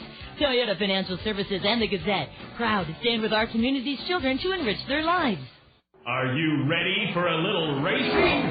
The Zone, ESPN Radio, 1600 AM, and Hawkeye Downs want to help you take the family to the races without blowing out your wallet. The last Friday of every month is now the Zone 1600 Family Night. Just click on the Zone1600.com and print the special Family Night coupon. Take it to Hawkeye Downs the last Friday of the month, and 2 adults and the kids get in for just $16. 16 simoleons to see the hottest racing in town? That's freaking unbelievable. Get your valuable coupon today at the worldwide headquarters of the Zone, thezone1600.com. And we'll see you at the Zone 1600 Family Night at Hawkeye Downs, the last Friday of every month, all summer long. Hawkeye Downs Racing. Another killer deal from your home of Hawkeye Downs Racing on the radio. The Zone, ESPN Radio, 1600 AM. Top 3 in the Colonel order, top of the sixth inning. This series even a game apiece, and this ball game tied at 1 apiece. Alexi Casilla has flown to center and struck out. He'll face Anthony Swarzak in the top of the sixth inning. Alexi, a switch hitter, standing in from the left side. Sunday, this coming Sunday, a 2 o'clock start at home against the Arizona Diamondback minor league professionals, the Eastern Division leading South Bend Silverhawks, and it's Pat McGrath's Chevyland Colonel Cap Day. Ball one drifts outside to the Colonel switch hitting leadoff batter, Alexi Casilla, Casilla. Alexi with a slightly open stance. Those Pat McGrath Chevyland Colonel caps will go to the first 1,000 of you Colonel fans this Sunday. The gates open at 1, a 2 o'clock start against South Bend. And after the game, Velocity Sports Performance in St. Luke's Hospital invite you to stick around and run the bases after the game this Sunday, the 29th of May. The 2-0 to Alexi is upstairs, ball 3. Anthony Swarzak has not walked a batter yet this evening. He has hit a man. The Kernels have just one hit and are tied with Beloit 1-1. Our Colonel Roadshow Trivia Challenge question coming up in this Colonel's 6th inning. First, the 3-0 to Alexi. Strike one called. Log on now to www.kernels.com, Kernels.com. Click on the link that says Colonel Roadshow Trivia, and email us your name, address, and phone number. Your name, address, and phone number.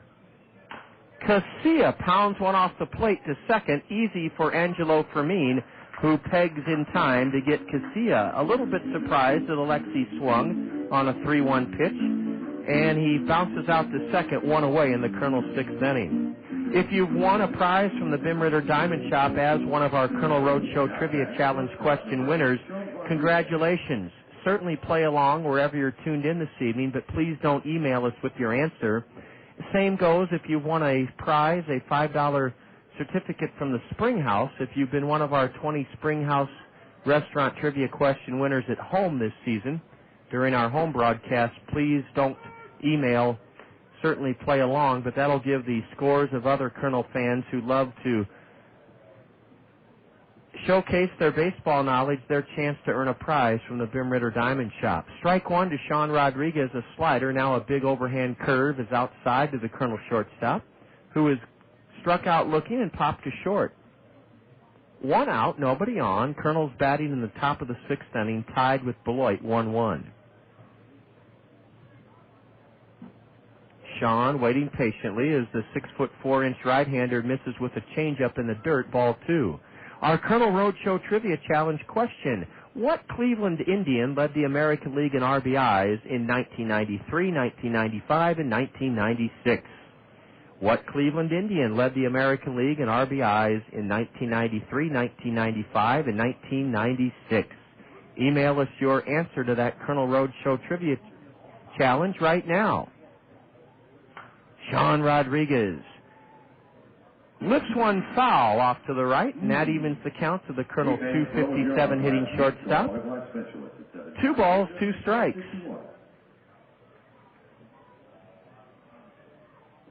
Anthony Swarzak, a 10-3 winner over our ball club at Veterans Memorial Stadium back on May 3rd. Deals a fastball over but low, and the count is full to Sean Rodriguez. So the Colonels have worn down Anthony Swarzak to some degree. For the first time in this game, he's gone 3 balls on 2 consecutive Colonel batters. The round-shouldered right-hander winds and fires. A high pop foul. Looking up behind him is Corey Feiner, the catcher, but it's over the backstop. It's still a full count to Sean Rodriguez. Our Colonel Roadshow Trivia Challenge question: what Cleveland Indian led the American League in RBIs in 1993, 1995, and 1996? Email us your answer by clicking on the Roadshow Trivia Challenge link. It's on our website at www.kernels.com. Fisting one foul over the backstop again is Sean Rodriguez. Count remains full.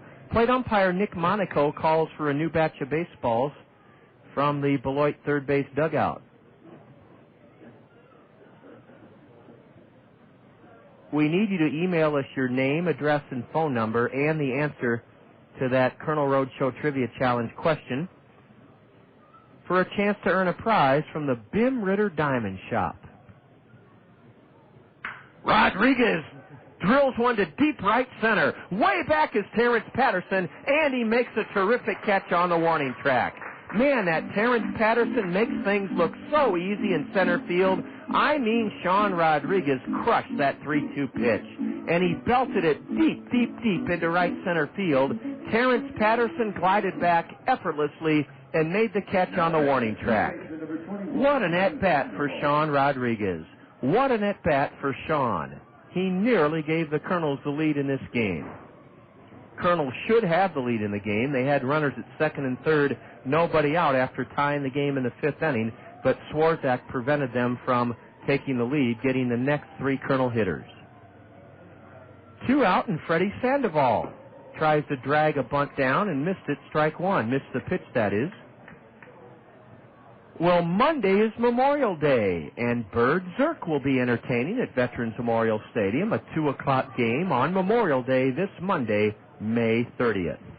We'll have the Indianapolis 500 for you in the zone, so you'll hear the game on a tape-delayed basis. Big yellow hammer drops in to Freddy Sandoval, strike 2. Freddy is grounded to second and flown to left. Boy, did Sean Rodriguez ever put a charge into one moments ago, socking it into deep right center where Terrence Patterson drifted back and made the catch. This Beloit outfield can fly, brother. A changeup taken outside by Freddy for ball one. Dwayne White in left, Terrence Patterson in center, and Deacon Burns in right. And you really have to do something special to get one to land on the grass out there, I'll tell you. Those guys can play defensively. 1-2 to Freddy. Swing and a miss. Strike 3. Freddy Sandoval, the 8th strikeout victim of right-hander Anthony Swarzak. Kernels go in order in the top of the 6th inning, and after 5.5 at Pullman Field, Kernels 1, Beloit 1. You're enjoying Kernel Baseball in the zone. You save big money, when you shop Menards. Have a fantastic summer with a beautiful new deck from Menards. Save big on the area's best selection of Cedar, AC2 treated, and maintenance-free composite decking at great sale prices. Use Menards' free touchscreen Design It Center to design your dream deck. Stop in today for a free estimate and materials list. Plus, keep your deck looking great with name brand stains and sealers from Menards. Thompson's Water Seal Waterproofer is on sale for just $6.77 a gallon. Flood semi-transparent deck and siding stain is only $15.95 a gallon. And while you're shopping, enter to win a Pontiac G6. Save big on everything for your dream deck now during the deck and landscape sale at Menards. Save big money at Menards. Now you can say Go Hawks with authentic Hawkeye merchandise from the official Iowa Hawk Shop. You can shop online anytime at www.hawkshop.com or stop by one of our stores in the Iowa City Coralville area. Our main store on Highway 6 in Coralville is open 7 days a week. We have the latest styles available and sizes out everyone, including Nike sideline apparel. When you shop at the official Iowa Hawk Shop, all your purchases help support University of Iowa athletic and student programs. Shop online at www.hawkshop.com or call 1-800-HAWK-SHOP. Go Hawks! Even though Beloit has out hit the Kernels 5-1, the Kernels are tied with Beloit as we go to the bottom of the 6th inning, 1-1. Chris Brown is leading off. He has struck out twice against Carl Jelena, whose first pitch is just high for a ball. I want to correct myself. The starter for Beloit, Anthony Swarzak, has fanned 9 Kernels in 6 innings, not 8. A drive into right center, and it's going to fall for a leadoff single. Hitting it off the end of the bat was Chris Brown, a Texas League broken bat single, the 6th hit of the night for the Snappers. So Deacon Burns, boy, this guy is always at the plate when things matter. He doubled with 2 out in the 2nd inning, but was stranded. And then he singled and scored the Snappers' run in this game in the 4th inning. This guy is some kind of ball player, Deacon Burns. He's hitting .300, and for a guy 5 feet 8 inches tall, he's second in the league in extra base hits. Ball one is down and in from Carl Jelena. Monday's Memorial Day, and Bird Zirk will be entertaining throughout the afternoon at 2 o'clock start at Veterans Memorial Stadium. The Miller Mezzanine Terrace will be open to you, the public. Ball 2, a high and outside, and quickly out to the mound is Tommy Duenas. Chris Brown, a 205 hitter, dumped a broken bat single over the head of Alexi Casilla in between Giannotti and Madrigal in right for a leadoff single here in the 6th inning. And now Deacon Burns is ahead 2-0. It's funny how a guy 5'8" can make you quiver in your boots, but that's what Joe Morgan used to do, and Joe Morgan was only 5'8". Two-time National League MVP, Joe Morgan. And Deacon Burns, I believe, wears the same number that Joe Morgan wore. Joe wore number 8 for Cincinnati, I think. Burns, a slightly open stance. Uh-oh, ball 3 low. He hasn't taken the bat off his shoulder, and he's ahead 3-0. So, whatever it takes to help your ball club win a game. Will Kevin Bowles, the youthful 30-year-old skipper of the Snappers, turn Deacon Burns loose? Yes, and a high drive into deep left center. Giannotti going back. Plenty of room, and Richard has it. Richard Giannotti catches the 3-0 drive into left center off the bat of Deacon Burns. 1 out here in the bottom of the 6th inning. Now batting center fielder number 2, Terrence Patterson. The Miller Mezzanine Terrace is open on Memorial Day. And that means you, the public, can enjoy a panoramic, breathtaking view of the diamond below, as well as the Cedar Rapids skyline. And for $23.50, the best seats in the house, a picnic area, and all the ballpark food that you want to eat on Memorial Day this Monday, May 30th. The Miller Mezzanine Terrace is open to you. Meet me at the stadium. Swinging a foul on a pitch in the wheelhouse of Terrence Patterson. Patterson is driven in the only snapper run. He did so with a 2-out double over the head of Richard Giannotti in the 4th inning. Terrence Patterson, a right-handed hitter. The runner goes, and a bunt to third. Freddy Sandoval only plays the first. He gets the batter on a terrific fielding play. Chris Brown was running, and he's in scoring position. It was a bunt and run. Terrence Patterson's only mistake was putting too much on his bunt. Freddy Sandoval charged from third, and with his feet pedaling towards home plate, Freddy was able to get enough on his peg to nip Terrence Patterson at first. It went 5-3, and let's see if Carl Jelena can keep this a 1-1 game with Corey Feiner at the plate. Now, you'd think Feiner, batting 8th with a 147 average, wouldn't pose much of a threat, but think differently. He has singled and walked a curve in the dirt, and Tommy Duenas blocks it. It trickles a few feet to his left, but no chance for Chris Brown to advance. That's right, the Miller Mezzanine Terrace is open to all of you, the public, on Memorial Day this Monday at 2 o'clock. Remember, the race, the Indianapolis 500, is Sunday. There's a pitch high, a throw to second by Duenas, nothing doing as Chris Brown gets back safely, and Carl Jelena is working to Corey Feiner very cautiously. Feiner, a 147 batter in 22 games. But, as I say, he has been trouble to the Kernels not only tonight, but in this series. The lights are on as twilight turns to dusk here. Strike 1 delivered on the inside corner from the Kernel right-hander from Quebec, Canada, Carl Jelena. Feiner wears his white home pants down near the tops of his shoes. They look kind of like pajama pants. He's a right-handed batter. And he shoots one into right. Warner Madrigal doesn't have to move a step. Now he comes in 2 steps and gloves it.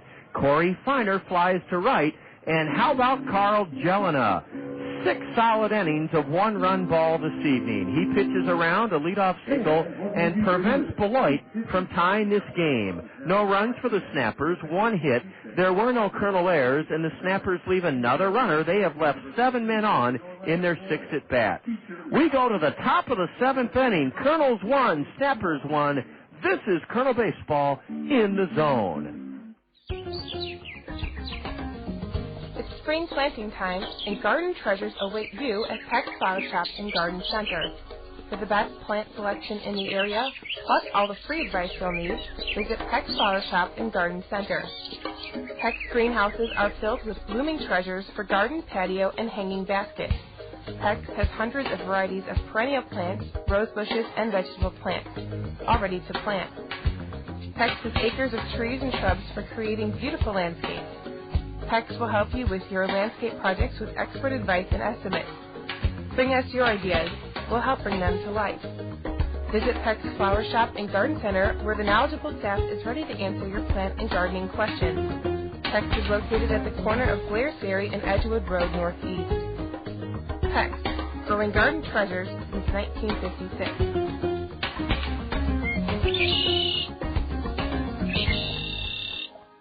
Step up to the plate this summer and nominate your favorite Cedar Rapids Kernel for the Rockwell Collins Fans Choice Award. Every time you catch a Kernels game, fill out a Fans Choice ballot to recognize the efforts of your favorite ball player. Then drop the ballot in the designated box at the souvenir stand.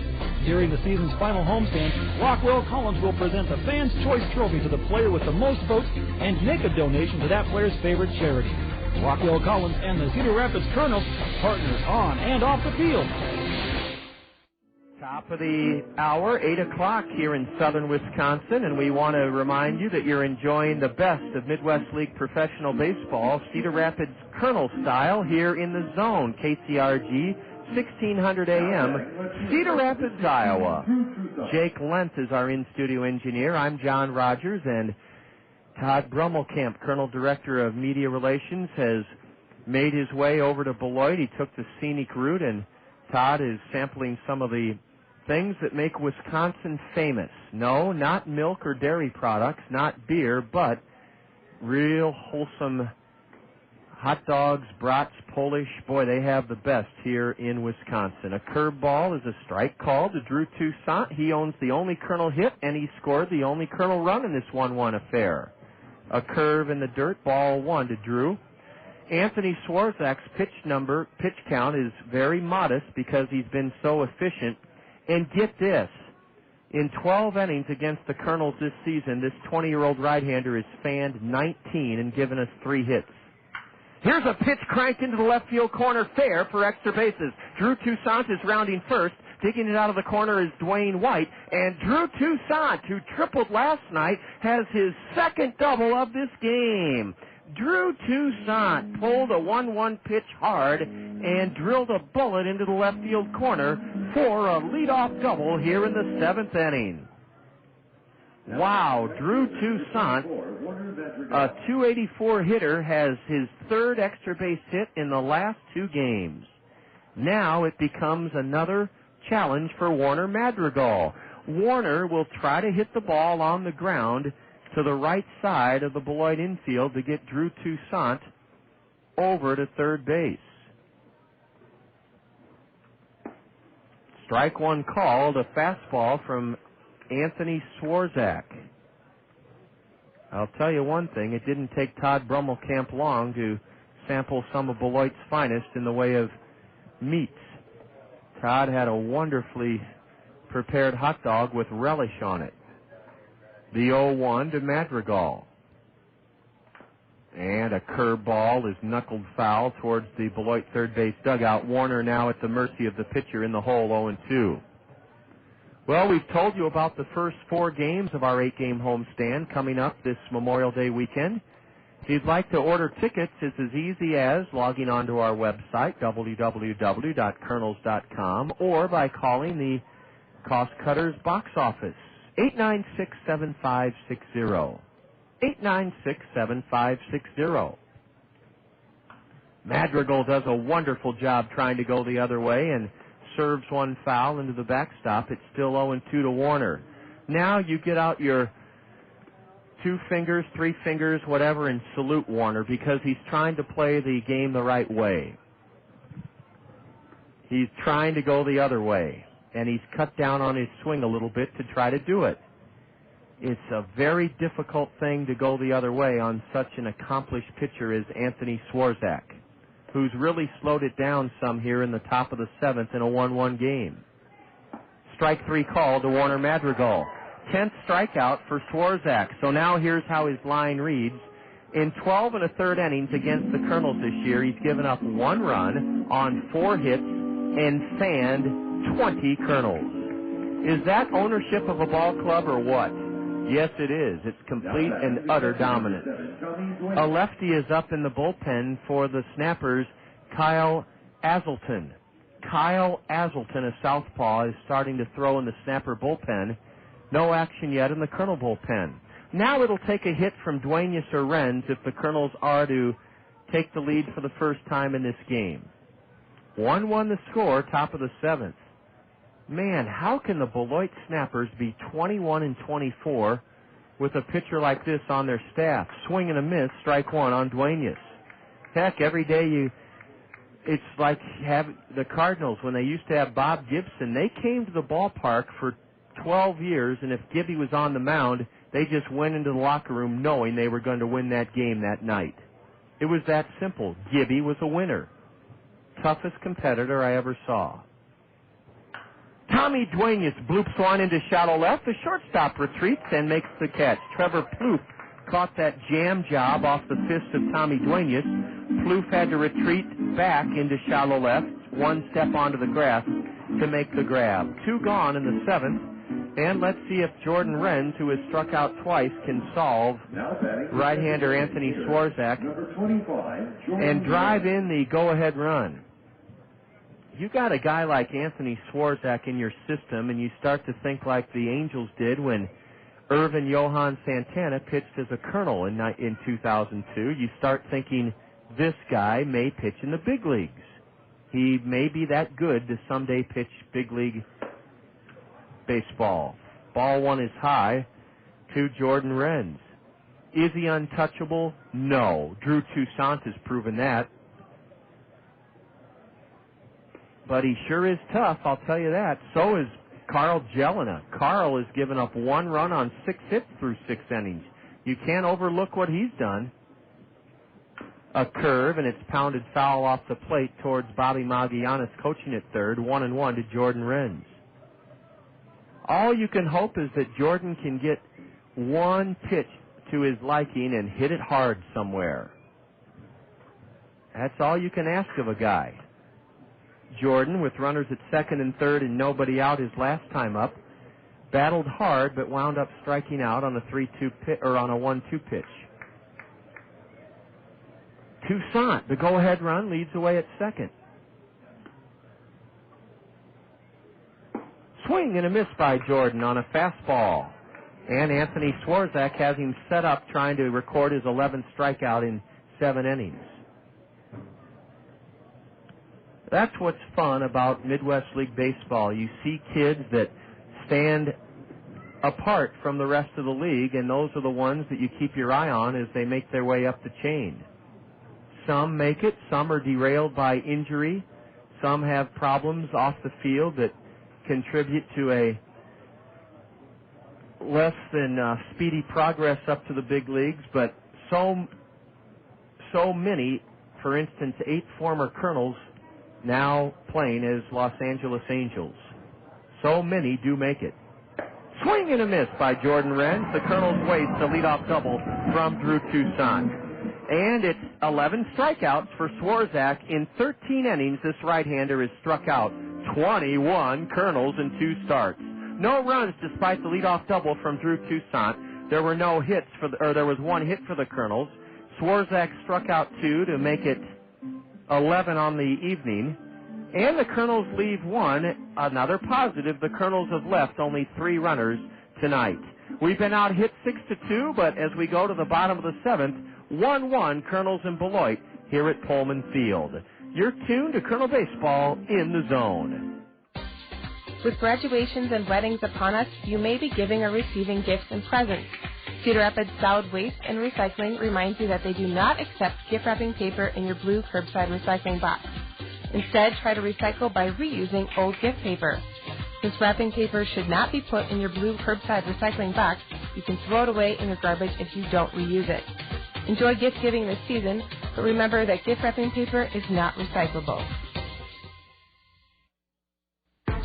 Phil Mickelson's figured out how to beat Tiger Woods head-to-head. It has not ever worked yet. Don't get me wrong. It's not a plan that's worked yet. But it may someday, and he let Dan Patrick in on the secret. If he hit his iron shots first, he was so good, he would put it inside me and put more pressure. You know what? That's interesting philosophy that he put even more pressure because he's hitting his irons before you because you've outdriven him. Well, not all the time was I able to do that, but when I was trying to go toe-for-toe with him off the tee, he would put even more pressure on me with his iron play, plus trying to drive it that long to keep up with him.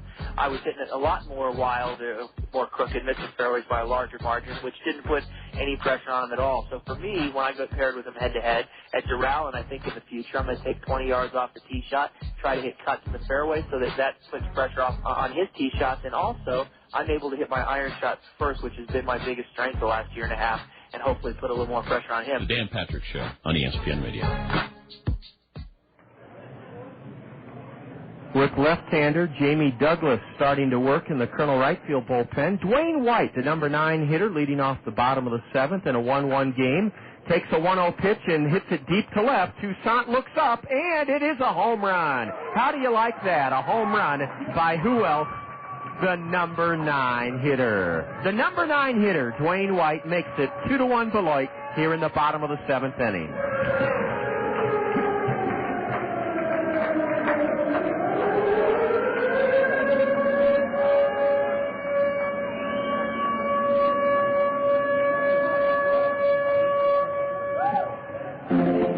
Well, needless to say, that's what happens when you have runners at second and third and nobody out in the 5th inning and don't score, and a runner at second with nobody out in the 7th inning and don't score. You can't play baseball that way at any level and expect to have success.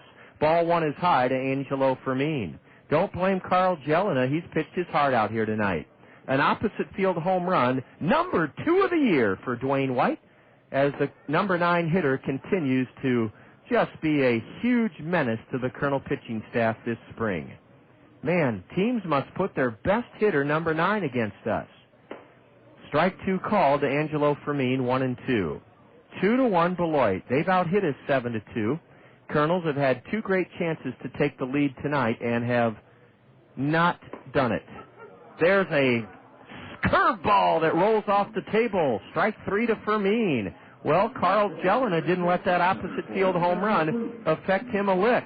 He comes back to get Angelo Fermin looking 1 out in the 7th inning. That strikeout, the 3rd for Carl Jelena. Let's keep focused on the positive. The Colonels have gotten great pitching tonight from starter Carl Jelena, who brings in a strike to Trevor Plouffe. Swing and a tipped foul by Plouffe, strike 2.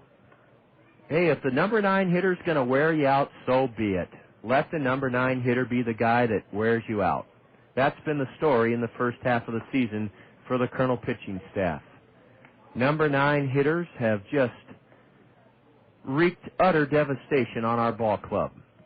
Ball 1 low to Plouffe, and now a swing and a tip foul. That one dislodges the mask off Tommy Duenas.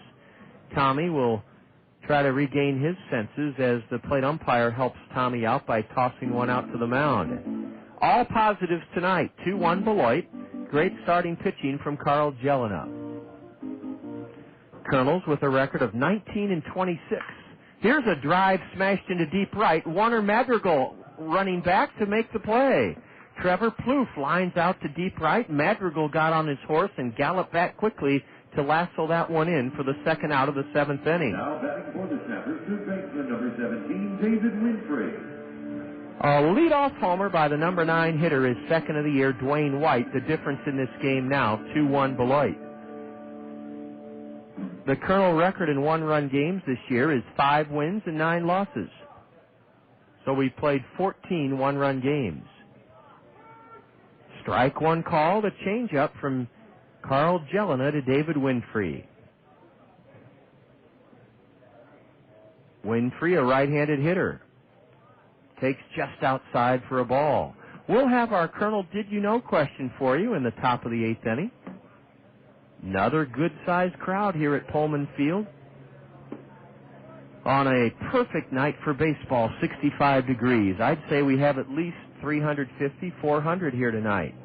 And I don't say that disparagingly. This is a community of only 30,000. A ground ball fair past third. Should be a 2-out double for David Winfrey. Over to get it is Drew Toussaint. His throw to second. and not in time. A sliding double for David Winfrey with 2 out. That double is the snapper 8th hit of the game against Carl Jelena, and it's David Winfrey's second hit. Well, Beloit is hit just a little bit better than the Kernels tonight, and that's the reason they're leading 2-1. That does it for Carl Jelena. Carl Jelena goes 6 2/3. And in 6 2/3, he's only given up 2 runs on 8 hits. Jelena struck out 3 snappers. The Kernel right-hander walked just 1. And let's see if this is lefty Jamie Douglas. A left-hander is coming on out of the Kernel bullpen, and it is Jamie Douglas. Jamie Douglas has come on to relieve Carl Jelena after Carl goes 6 2/3. Jamie Douglas has been used rather sparingly by the Kernels this year. Let's tell you about Jamie Douglas as he comes into this ball game in relief of Carl Jelena. Jamie Douglas, a southpaw, is 1-1 on the year, an ERA of just over 8. This is Jamie's 12th appearance the Kernels have played. This is their 46th game of the year, and Jamie Douglas has pitched in 12 of them. In 16 2/3, Jamie has surrendered 23 hits. He has struck out 13 batters in 16 2/3, walked a dozen, the league hitting .315 against the southpaw from Southern Ohio, Jamie Douglas. Jamie worked over a week ago. His last outing was Tuesday in Dayton, Ohio. He went 2/3 of an inning, surrendering 7 runs on 4 hits. He struck out 1, and he walked 2. Jamie Douglas is taken over on the hill for right-hander Carl Jelena, with the Snappers leading 2-1 here in the bottom of the 7th inning. I'm not sure if Anthony Swarzak will come out for the top of the 8th inning. If Swarzak is done for the evening, what a night it was for him. 7 innings pitched, 1 run, unearned on 2 hits. He struck out 11 Kernels, walked none, and hit a batter. Is the phone ringing from the Metrodome to Beloit? Bring him up, bring him up. No, that would be a disservice to a 20-year-old second-year professional, but the phone may be ringing higher up in the chain. The Twins are much like the Los Angeles Angels. They have stockpiled good talent in their minor league farm system, therefore they don't have to rush kids along. And when you don't have to rush kids along, you are in a very, very enviable position in professional baseball these days. Look at the poor Colorado Rockies, the youngest team in the league. They were hammered today at Miller Park 11-1 by the Brewers. The average age of the Rockies is 27 years old. That's the average age. Douglas fires inside to left-handed hitting Mark Zamwish. Mark is grounded to third, flown out to Drew Toussaint and left twice. Jamie Douglas trying to keep it a 1-run game here in the bottom of the 7th. Misses high and in, ball 2. It would be very understandable if Jamie's a little bit rusty since he hasn't worked in more than a week.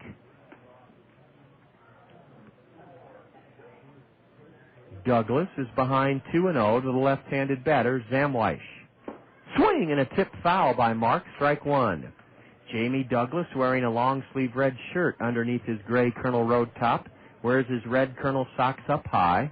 The temperature was 70 degrees when we started this game. It is now 65.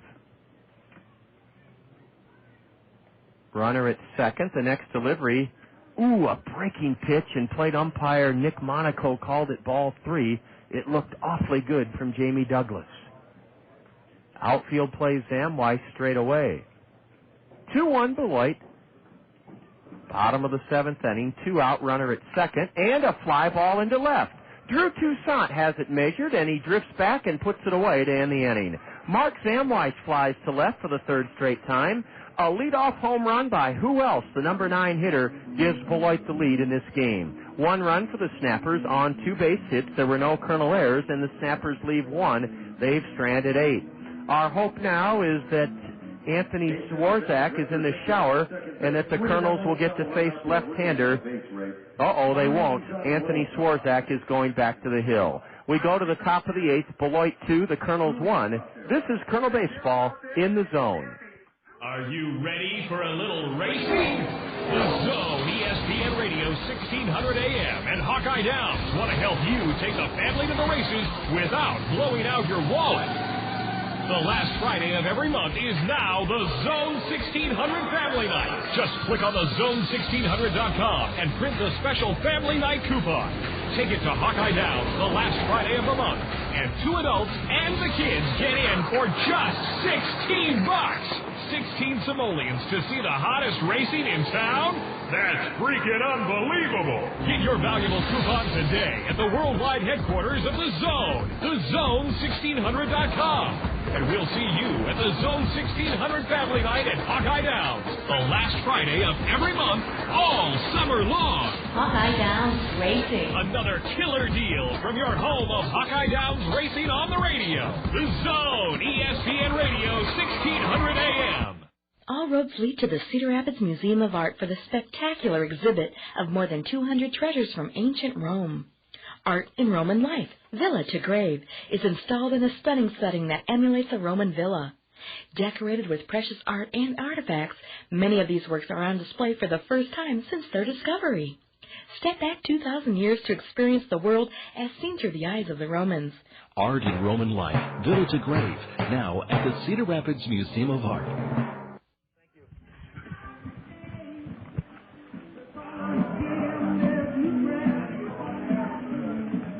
Now batting, first baseman, number 30, Chris. To the top of the 8th, the Kernels are right in the game, down by a run, 2-1. Have been out hit 8-2. Drew Toussaint owns both Kernel hits, has scored the only Kernel run.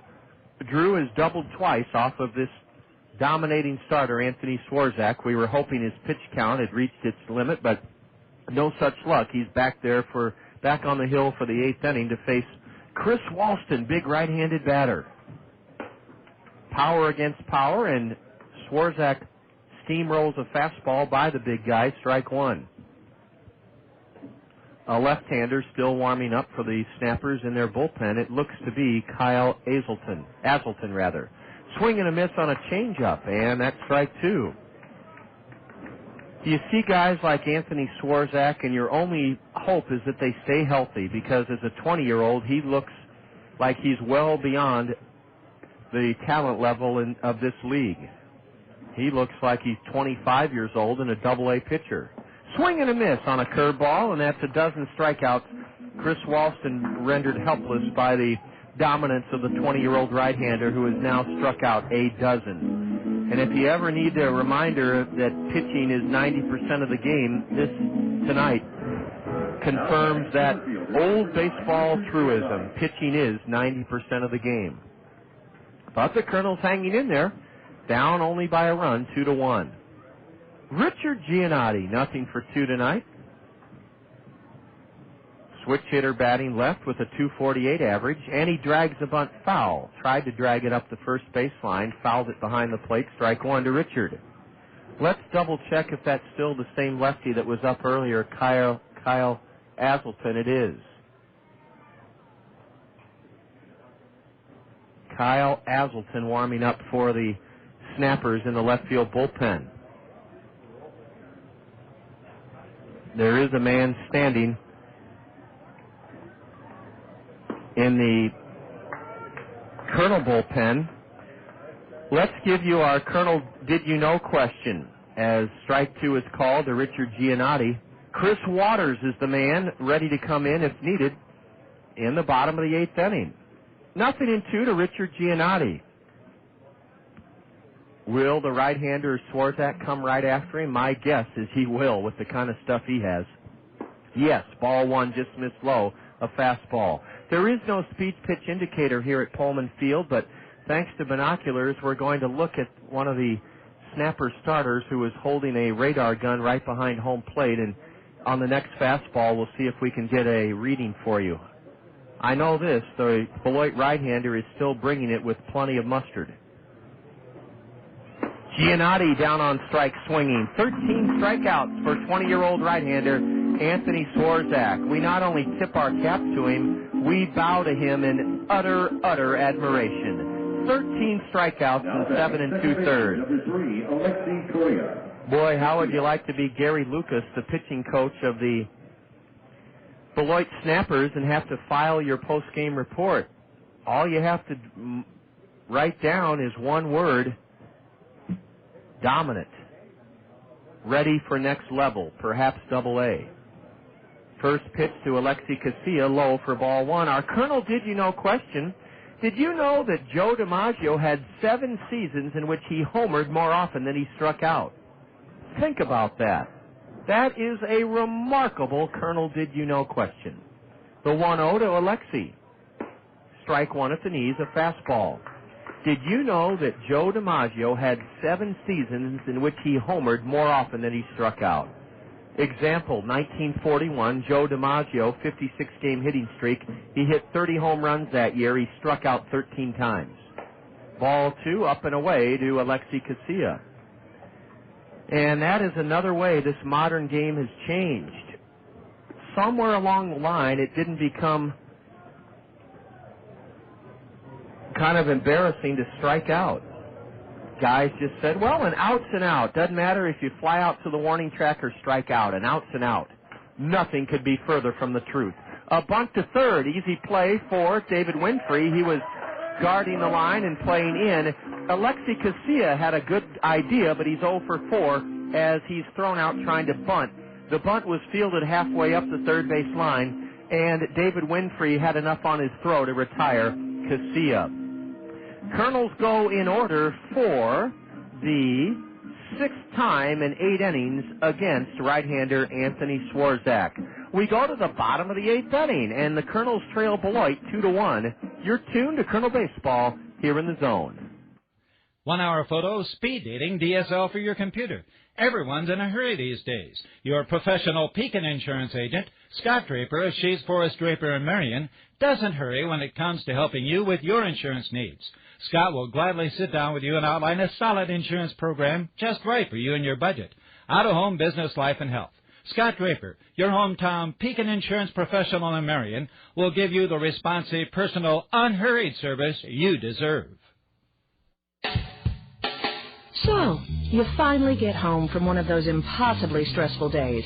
You're exhausted, your feet hurt, and you throw yourself on the couch to relax and read the Gazette. You've scanned the headlines, read a couple advice columns, and are enjoying the local stories in the community section. You're getting ready to look through the inserts to see where the big sales are this week when it hits you. It's nearly dinner time and you don't have anything planned. But then, just as you start to panic, salvation. A coupon in the Gazette with a 2-for-1 pizza special. You grab the phone and make the call. The kids will be happy. Your husband will be impressed with the great deal you got.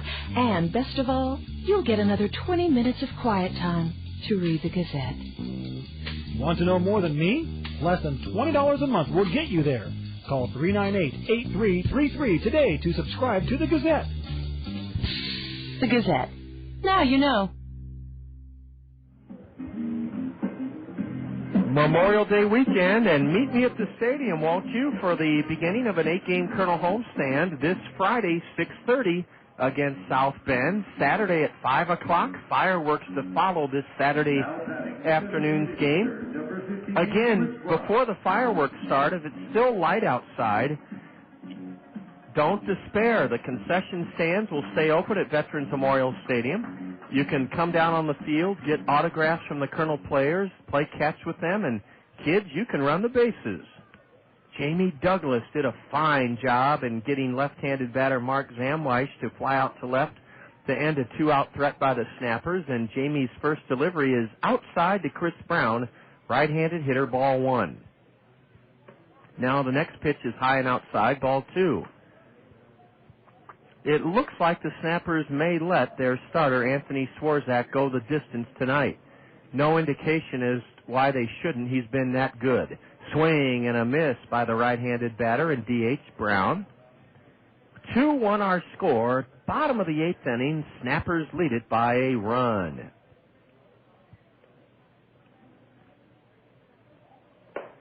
Jamie tries to overthrow that one or put too much gas on it, and he missed high, ball 3. Brown started the 6th inning by singling into right field, a broken bat single. And he whistles one foul straight back for strike 2. Here's how nice of a night it is. You'd be comfortable in a jacket or in short sleeves, either one. 64 degrees. The Colonel Lefty's payoff pitch is upstairs. A leadoff walk drawn by Chris Brown to start the bottom of the 8th inning. Coming to bat for the Snappers, right fielder, number 8, Deacon Burns. Part of our upcoming 8-game homestand includes Pat McGrath's Chevyland Cap Day. That's Sunday, this Sunday, the 29th.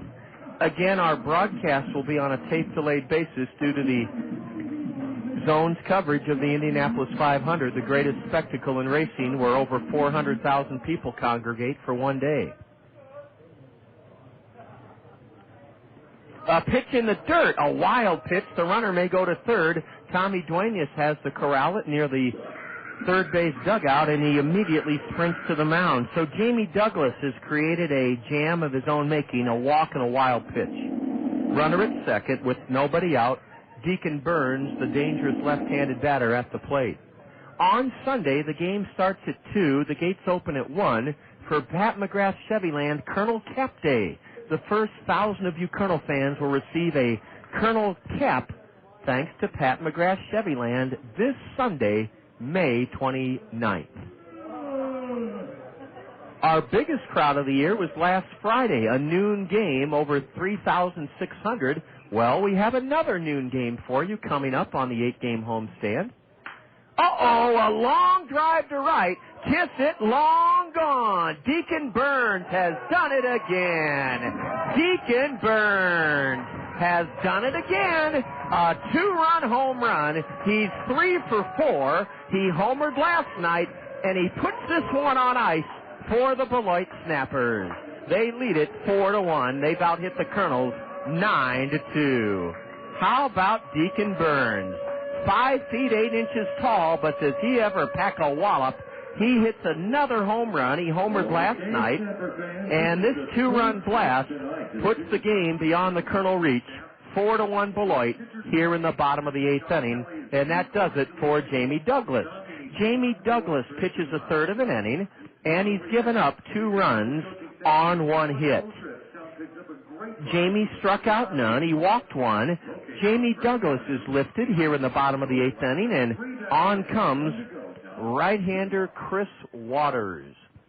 Well, it was bound to happen. Deacon Burns is, in my opinion, a candidate to be the most valuable player in this league. In fact, if I had a vote right now, my vote for MVP in late May would go to one 5 foot 8 inch left-handed batter by the name of Deacon Burns.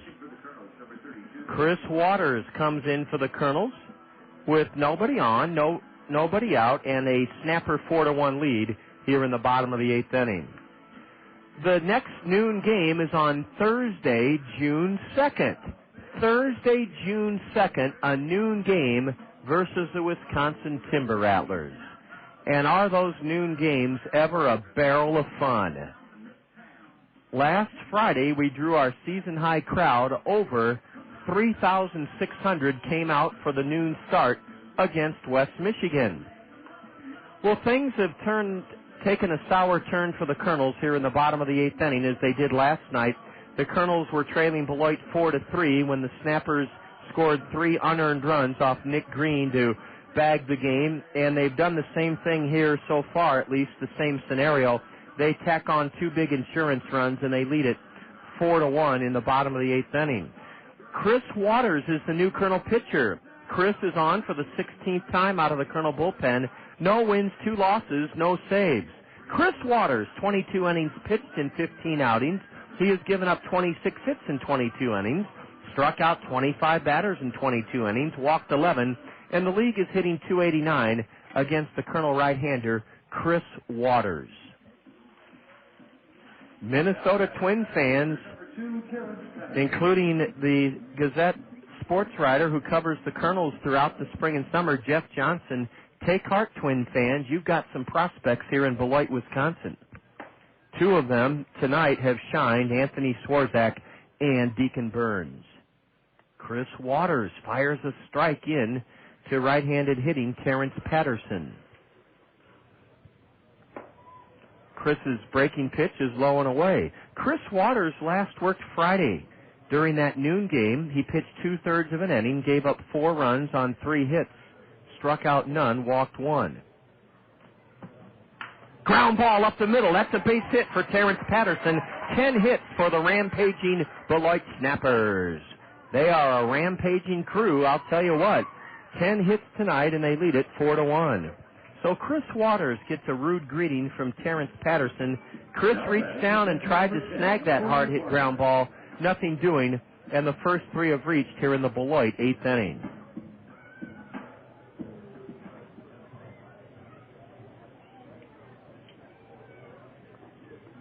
Now the batter is Corey Feiner. And ball 1 misses outside. I thought Feiner might be bunting because most skippers like to get a 4-run lead going into the 9th inning, just in case the opposition loads the bases. A grand slam doesn't give them the lead. Is Feiner bunting? We don't know yet because a throw to first chases Terrence Patterson back.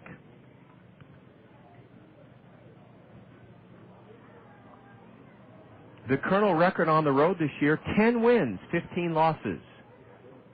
Overall, the Kernels are just a game and a half back of Burlington and Kane County, trying to claw their way out of the cellar of the Western Division first half standings.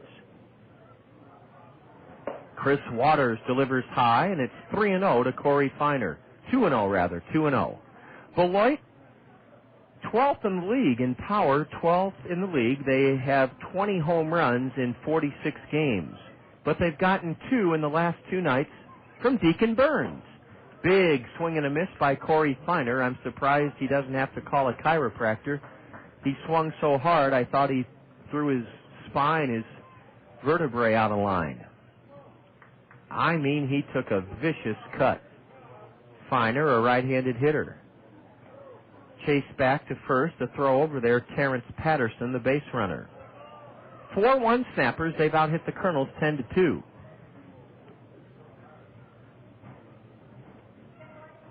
Chris Waters is set, throws to first, and again, diving back safely is the runner, Patterson. Terrence has 8 steals in 9 tries. Beloit's trying to whip the Kernels for the 5th time in 7 games this season.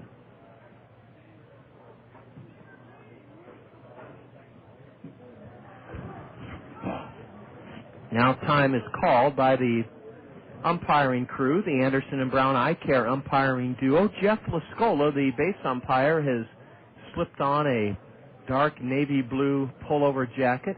There goes the runner. A pitch ball, the throw to second, not in time. The pitch looked like a strike, a curveball, and Terrence Patterson, with his 9th steal and 10 tries, is at second with nobody out. Midwest League President George Spelius, who visited with us earlier this evening on the South Slope Communications Triple Play Show. George will be our guest again tomorrow morning, and he said he thought these fans in southern Wisconsin a drive foul on a 3-1 pitch by Feiner down the right field line. George said he thought that these great fans that have supported Milwaukee Brewer minor league prospects since 1983 would really forget quickly about the affiliation with the Brewers, because George knows the Twins have one of the strongest farm systems in all of baseball. A ground ball to the right side. That's winning baseball. Corey Feiner is thrown out by Alexi Casilla, but he'll be greeted in the third base snapper dugout as though he hit a 3-run homer because he did his job. He did something the Kernels couldn't do twice tonight, and that is hit a ground ball to the right side of the infield to get a runner from second to third. Corey Feiner does his job, and now the Snappers have a great chance to make it a 5-1 lead. Runner at third with only 1 out, the batter, Dwayne White. Strike 1 called from Chris Waters, the Colonel right-hander. Chris is 22 years old, out of the University of North Florida, the same school that Jamie Douglas and T.J. Stanton went to. Ground ball to the right side. Diving stop by Chris Walston to save a run. He makes the play himself for the second out of the inning. Now, whenever you point out a club's shortfalls, you also have to shine the spotlight on their accomplishments. And that was some play by Chris Walston, 6'6" first baseman, lunged out to his right on a hard-hit grounder by Dwayne White, stabbed it, looked the runner back to third, and made the play himself. That play by Chris Walston just took a run away from Beloit. Ball one is low from Chris Waters.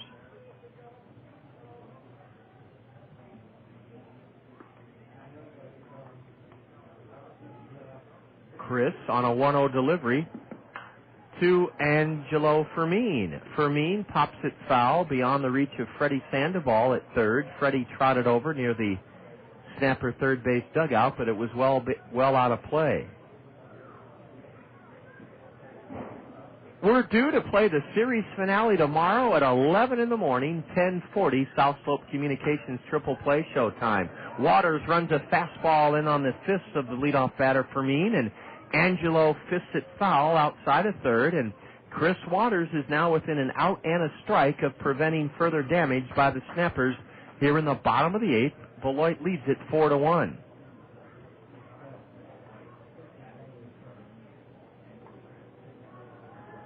Fermin, a switch hitter, dribbles one foul toward the Colonel first base dugout. Still 1 ball, 2 strikes to Angelo Fermin.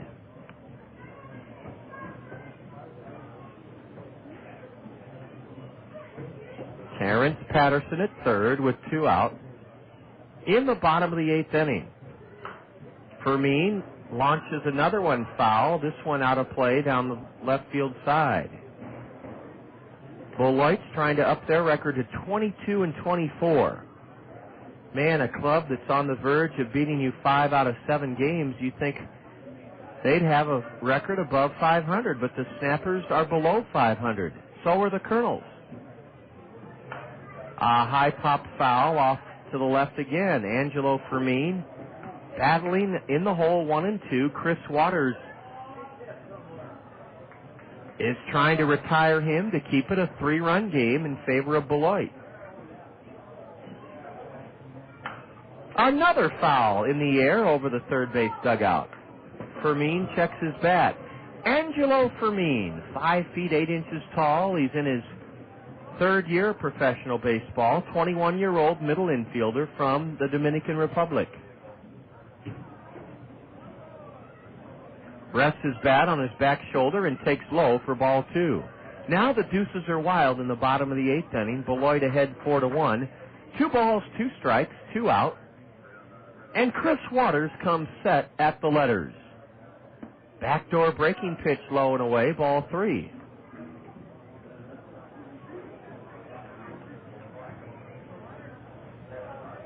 Kernels have 1 run tonight on 2 hits. A pair of doubles by Drew Toussaint. Ooh, a fastball, and I don't know where it was, but the plate umpire called it a ball 4. Chris Waters glares in at the umpire, not out of disrespect, but as just to say, where was it? Looked pretty good from the mound. It looked pretty good from the radio booth, but didn't look good enough for strike 3 for Nick Monaco, the plate umpire. First and third, 2 out, the batter Trevor Plouffe, 19-year-old right-handed hitting shortstop with a 184 average. The runner breaks from first, holds up, and ball 1 outside, apparently, to Plouffe. Now that it's been such a long, arduous bottom of the 8th inning, I'm not sure if the Snappers will want Anthony Swarzak to go out to the mound in the top of the 9th, as it's cooled off now down to 63 degrees. Swatting the next pitch foul back to the screen for strike 1 is Trevor Plouffe, Plouffe. Waters is set. Fires a strike at the knees. It's 1-2. The batter steps out of the box. The flag above the 380-foot mark in center is perfectly motionless. This is a perfect night for any outdoor activity. No mosquitoes with the low humidity. They have a runner picked off. Waters runs him towards first, lobs to first. Now a run scores to make it 5-1. Another botched pickoff, another botched rundown by the Kernels. A run scores as the old high school trick. Angelo Fermin broke off first, got Chris Waters' attention. Chris did the right thing, stepped off the rubber, then lobbed it for some reason, lobbed it to Chris Walston. Walston at first threw to the shortstop Rodriguez, who tagged out Fermin, but not before Terrence Patterson streaked across the plate to make it a 5-1 game. The Kernels have worked tirelessly on rundowns, but botch another one, giving a run to the Snappers. We go to the top of the ninth. Beloit 5, the Kernels 1. This is Kernel Baseball in the Zone. How would you like your next home buying or selling experience and lending process to be handled beautifully under one roof? If that's the way you want your real estate and mortgage needs to be met, select Todd Financial Services. Securing your loan and helping you find or sell your home is what Todd Financial Services does better than traditional banks and real estate firms. You'll be fully informed, supported, and taken care of so that buying, selling, or financing your home will be a pleasurable experience. Todd Financial Services, eager to meet all of your mortgage and real estate needs under one roof. Cedar Rapids' oldest wholesale greenhouse is also Cedar Rapids' newest full-service landscaping center. Cedar Rapids Greenhouses has been serving eastern Iowa wholesalers for 50 years at the corner of Johnson Avenue and Edgewood Road behind Guppy's on the Go. Along with their garden center and brand new floral shop, Cedar Rapids Greenhouses offers a full selection of landscaping products and services. If you're searching for the right beautification project, let the trained landscape designers at Cedar Rapids Greenhouses help you create a unique plan for your home improvement efforts. They will work within your budget and taste, and they do free estimates. If you want to do it yourself, walk through their expansive 4-acre in-town location and choose from a wide variety of trees, shrubs, or blooming plants. Cedar Rapids Greenhouses has a full line of annuals, perennials, and a variety of magnolias, maples, and lilacs. For the highest quality and wholesale prices, see the difference at Cedar Rapids Greenhouses, Eastern Iowa's newest garden center, floral shop, and full-service landscapers, corner of Johnson Avenue and Edgewood Roads Northwest.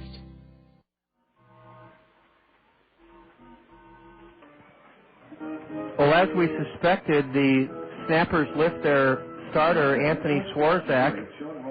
Another 3-run inning in the 8th for Beloit. They did the same thing to us last night. Kyle Azelton, a lefty, fires high and away. In that 8th inning for Beloit, 3 runs on 2 hits, no Kernel errors, and nobody left for the Snappers, but the Kernels botched yet another rundown play and allowed a run to score. Strike one on the inside corner from the lefty. 6'5" Kyle Azelton. He's 21 years old, and he's out of Oregon State University, a twin 11th round pick last year. Way high and outside is the 1-1 pitch, and Sean Rodriguez is ahead 2-1. The final line on Anthony Swarzak is eye-popping. 8 innings pitched, 1 run, 2 hits, 13 strikeouts, no walks, 1 hit batter. Sean Rodriguez lifts the next pitch foul down the right side, out of play. 2-2 to the Kernel number 2 hitter. Both Kernel hits are owned by Drew Toussaint. Carl Jelena pitched well enough to win, but he trails in this game 5-1. Chris Waters worked 2/3 of an inning, allowed a run on 1 hit, no strikeouts, 1 walk. Swing and a miss by Sean. 1 out here in the top of the 9th inning. 14 Kernels as fans tonight.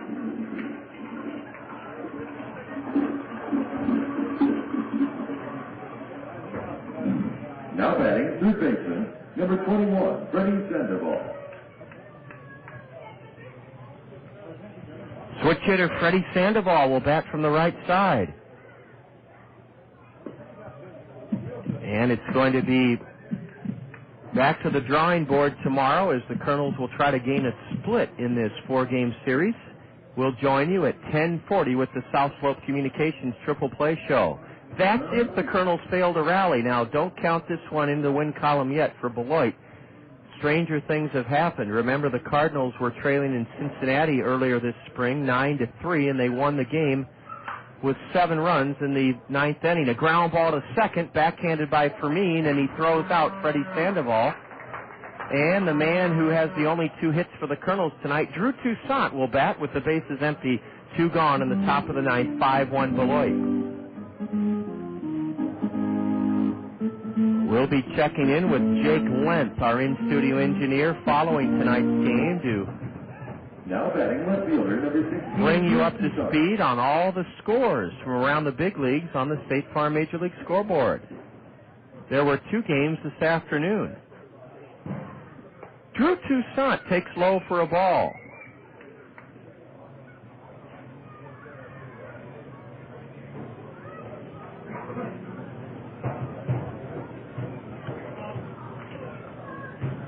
Now the 1-0. High and away, ball 2.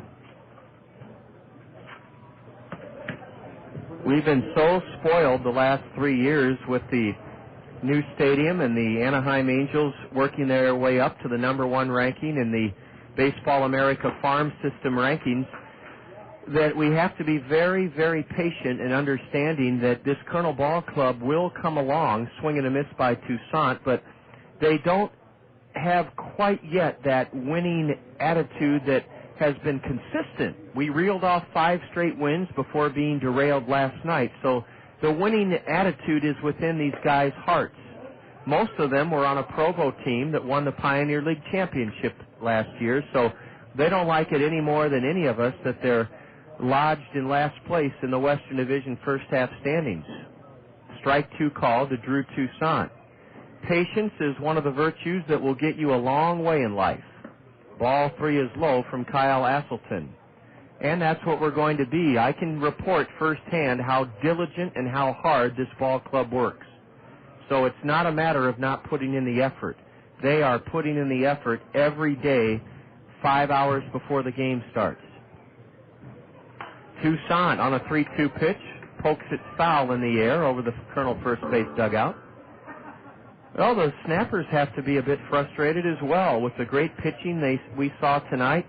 How can a team with an ace like that be under 500? Yet Beloit is 3 games under 500. So they haven't found all the answers to put together a winning formula yet either. Check swing by Drew Toussaint, and the ball ricochets off his bat into the backstop. Full count still to the Kernel cleanup batter, Drew Toussaint. 2 for 3. He doubled in the 5th and scored the game-tying run on an error at first by Mark Zamwisch.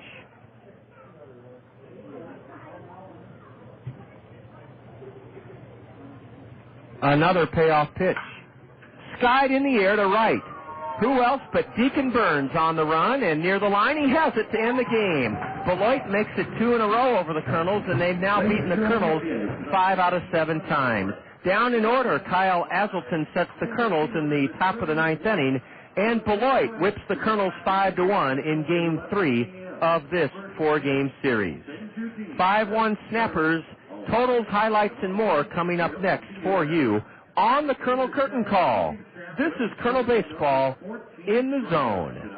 A triple play, a rarity on the diamond, but produced successfully every day at South Slope Communications in North Liberty. The South Slope Communications triple play consists of voice, video, and data communications for your home or business. Achieve your communications triple play with South Slope Communications. South Slope is committed to providing the latest communications technology to their members while continuing to give service second to none. South Slope can provide your home or business with just about everything that connects you to information. Digital wireless phones, long-distance plans, data home and business wiring, video conferencing, dial-up and high-speed internet service, fiber optic installation and termination, and coming soon to all local servicing areas, digital video TV service. South Slope also rents out a beautiful community center event room in their magnificent new building in North Liberty. When you need anything in the communications field, select South Slope Communications. Visit them at southslope.com. The Dan Patrick Show. Mark Schlereth from NFL Live. He brought some gifts to the table today. It's actually a DVD. He's sort of the Tom Amansky of offensive linemen. That's exactly what I am. Okay, you teach people how to cheat, hold, bite, kick, leg whip. These are. I made a series of DVDs in the off season. And so did Paris Hilton. Right. Well, The Dan Patrick Show, weekdays on ESPN Radio. Race fans want the inside scoop on what's going on in the world of IMCA racing? Listen each Saturday morning at 8 a.m. for In the Pits from the IMCA Motorsports Radio Network. John and Jr. takes you around the Midwest and the country with the latest news, results, and interviews with the nation's top drivers. Hi, I'm Doug Thompson of the IMCA Motorsports Radio Network. I hope you get a chance to catch John and Jr. and In the Pits every Saturday morning at 8 a.m. from KCRG 1600 AM, The Zone from Cedar Rapids. Kelly's Auto Center in Iowa City is the home of the nationwide 6-month, 6,000-mile warranty. Whether it's across town or across the country, you'll drive with confidence in a Kelly's car. Each of Kelly's vehicles receives a strict 110-point safety inspection to make sure you receive the quality used vehicle you've come to expect from us. A qualified mechanic checks each car, truck, and van bumper to bumper. For peace of mind on your next vehicle purchase, stop by and see Brett or Tim at Kelly's Auto Center at 510 South Riverside Drive in Iowa City. Time for the Kernels Curtain Call, right here on The Zone, ESPN Radio 1600 AM. With a recap of all the action, the State Farm Major League scoreboard, plus a look ahead to the next Kernels game, let's rejoin the voice of the Kernels, the one, the only John Rogers, here on The Zone, ESPN Radio 1600 AM. On a delightful Wednesday evening in Beloit, the Snappers beat the Kernels for the second straight time and now own a 5-2 record against the Kernels on the spring. Tonight, it was a dominating performance by 20-year-old right-hander Anthony Swarzak, coupled with another rotten bottom of the eighth inning turned in by the Kernels, and Beloit is a 5-1 winner this evening. The story, though, belongs to Anthony Swarzak, the 20-year-old right-hander who beat the Kernels 10-3 earlier this month in our home ballpark. In that outing, 6 innings pitched, no runs, 2 hits, 10 strikeouts, 2 walks. Believe it or not, he was even better tonight. Swarzak went 8 innings, gave the Kernels 1 run, unearned on 2 hits, fanned 13, and walked none. So in 2 starts against the Kernels this year, Minnesota Twins second-round draft pick Anthony Swarzak, 2-0, 14 innings pitched, no earned runs, 4 hits in 14 innings, and 23 strikeouts. But let's dwell on the positive. The Kernels, although they were outpitched tonight, not by much. Carl Jelena fought his heart out. Coming off an 8-inning shutout performance last Friday at home, Jelena was terrific. In fact, he kept the Kernels right in the game tonight. It was a 2-out single by Deacon Burns in the 4th inning. Deacon was 3 for 4 tonight, and in my opinion is an early candidate to be the league MVP. Deacon Burns ripped a single into right with 2 out in the 4th. He scored on Terrence Patterson's booming double over the head of Giannotti in center, 1-0 Snappers. The Kernels, though, in the 5th inning tied it up. Drew Toussaint, who had the only 2 Kernel hits of this game, doubled down the right field line. Warner Madrigal in the hole 1 and 2 was struck by an Anthony Swarzak pitch. And then the Kernels got a break. Mother Nature helped the Kernels tie this game. Tommy Duenas laid a bunt down to the right of home plate, to the right of the mound. Anthony Swarzak fielded it, tossed to first, and it just so happened that Mark Zamwich was blinded by the sun. He missed the throw. An error. The ball went past Zamwich down the right field line. Drew Toussaint scored from second to make it 1-1. Warner Madrigal went to third. The batter, with the successful sacrifice bunt, Tommy Duenas, wound up at second. So imagine this. Second and third, nobody out. The game tied at 1 in the 5th inning. But that's when Anthony Swarzak took the bull by the horns and slammed the door on any Kernel victory thoughts tonight. He struck out Jordan Renz, got Chris Walston to foul out to first, and then Richard Giannotti to ground out first to pitcher covering. So the Kernels, with runners at second and third and nobody out in the 5th, failed to take the lead. Beloit took the lead in the game. How else? A home run by their number 9 hitter. Number 9 hitters continue to maul Kernel pitching this spring. Dwayne White belted his second of the year off Carl Jelena to make it 2-1. But that was in the bottom of the 7th. In the top of the 7th, with the game tied at 1, Drew Toussaint, a leadoff double. He's at second with nobody out. What does Anthony Swarzak do? Strikes out Madrigal looking, gets Tommy Duenas to pop to short, strikes out Jordan Renz, and the Kernels let it get away in the bottom of the 8th inning. Jamie Douglas walked Chris Brown, then surrendered a 2-run home run to Deacon Burns, and it was 4-1. The Kernels botched a rundown between first and second that allowed a run to score later in the 8th inning, and Beloit won it 5-1. Final line score, 5 runs, 10 hits, 1 error for the victorious Snappers. The Kernels 1 run, 2 hits, 1 error. We stranded 8. Winning pitcher was Swarzak, 2-0 against the Kernels, 5-2 on the year. Tough luck loser for the Kernels, Carl Jelena, 2-2. The game took only 2 hours and 20 minutes. So all 3 games in this series have been played in less than 2.5 hours. No attendance was announced, but I think they had at least 380 folks here this evening. When we return, we'll take a look at the State Farm Major League scoreboard here in the zone. Ahern Plumbing and Heating now offers all their services under one roof. Whether your house needs plumbing work, you're remodeling a kitchen, want to give your bathroom a facelift, or simply need a new air conditioner or furnace installed, Ahern can do it. And you can trust Ahern Plumbing and Heating's professional installation on every project, big or small. Call on the team that Eastern Iowans have trusted for nearly 40 years. The A-Team at Ahern Plumbing and Heating. Call 393-4872. Ahern Plumbing and Heating.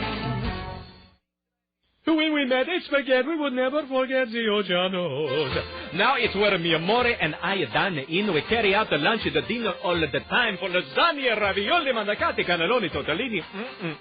Or try their delicious salads and sub sandwiches too. The Ojanos is the hometown taste of Italy. For your next meal with friends and a family, remember the Ojanos with 5 convenient locations for the pasta that makes you sing.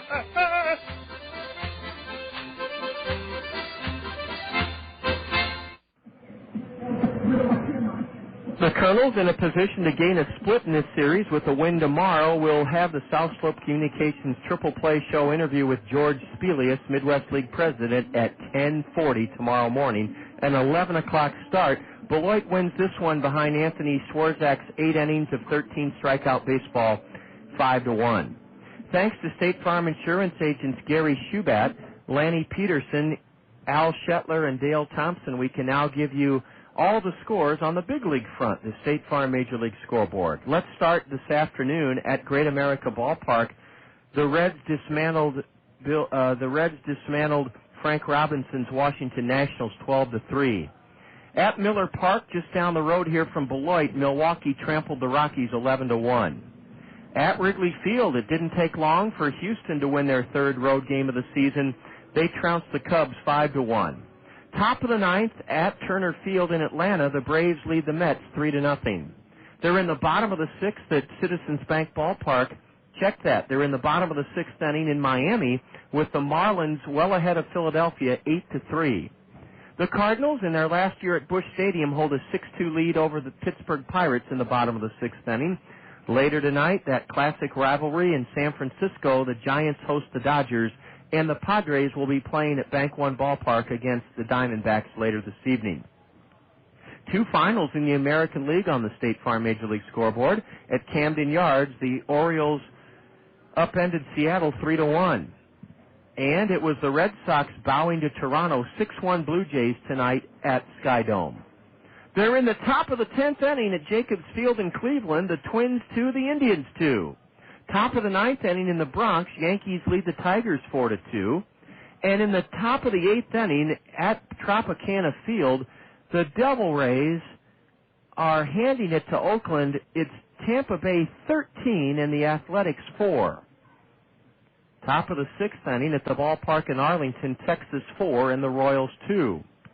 Our parent club that sports 8 former Kernels, the Los Angeles Angels of Anaheim, later this evening will host the team with the best record in baseball, the Chicago White Sox. That's our look at the State Farm Major League scoreboard from Beloit, where the Snappers won it 5-1. When I return in a minute, we will enjoy our Access Direct play of the game. This is Kernel Baseball in the Zone. I'm Dave Shea. For 35 years, I was news anchor for Channel 2.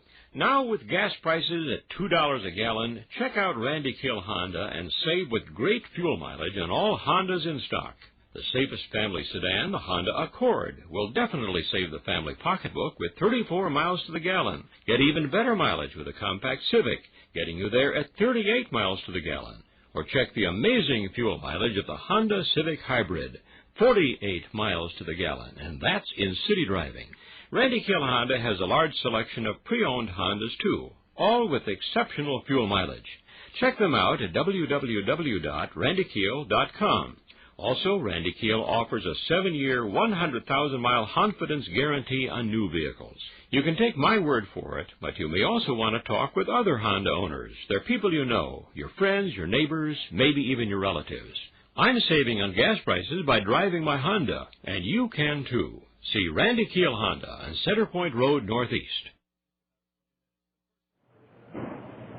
We're back at Pullman Field, where it's now 62 degrees, and the Beloit Snappers, who snapped a Kernel 5-game winning streak last night with a 7-3 win, make it 5 out of 7 from the Kernels on the spring with a 5-1 triumph here tonight.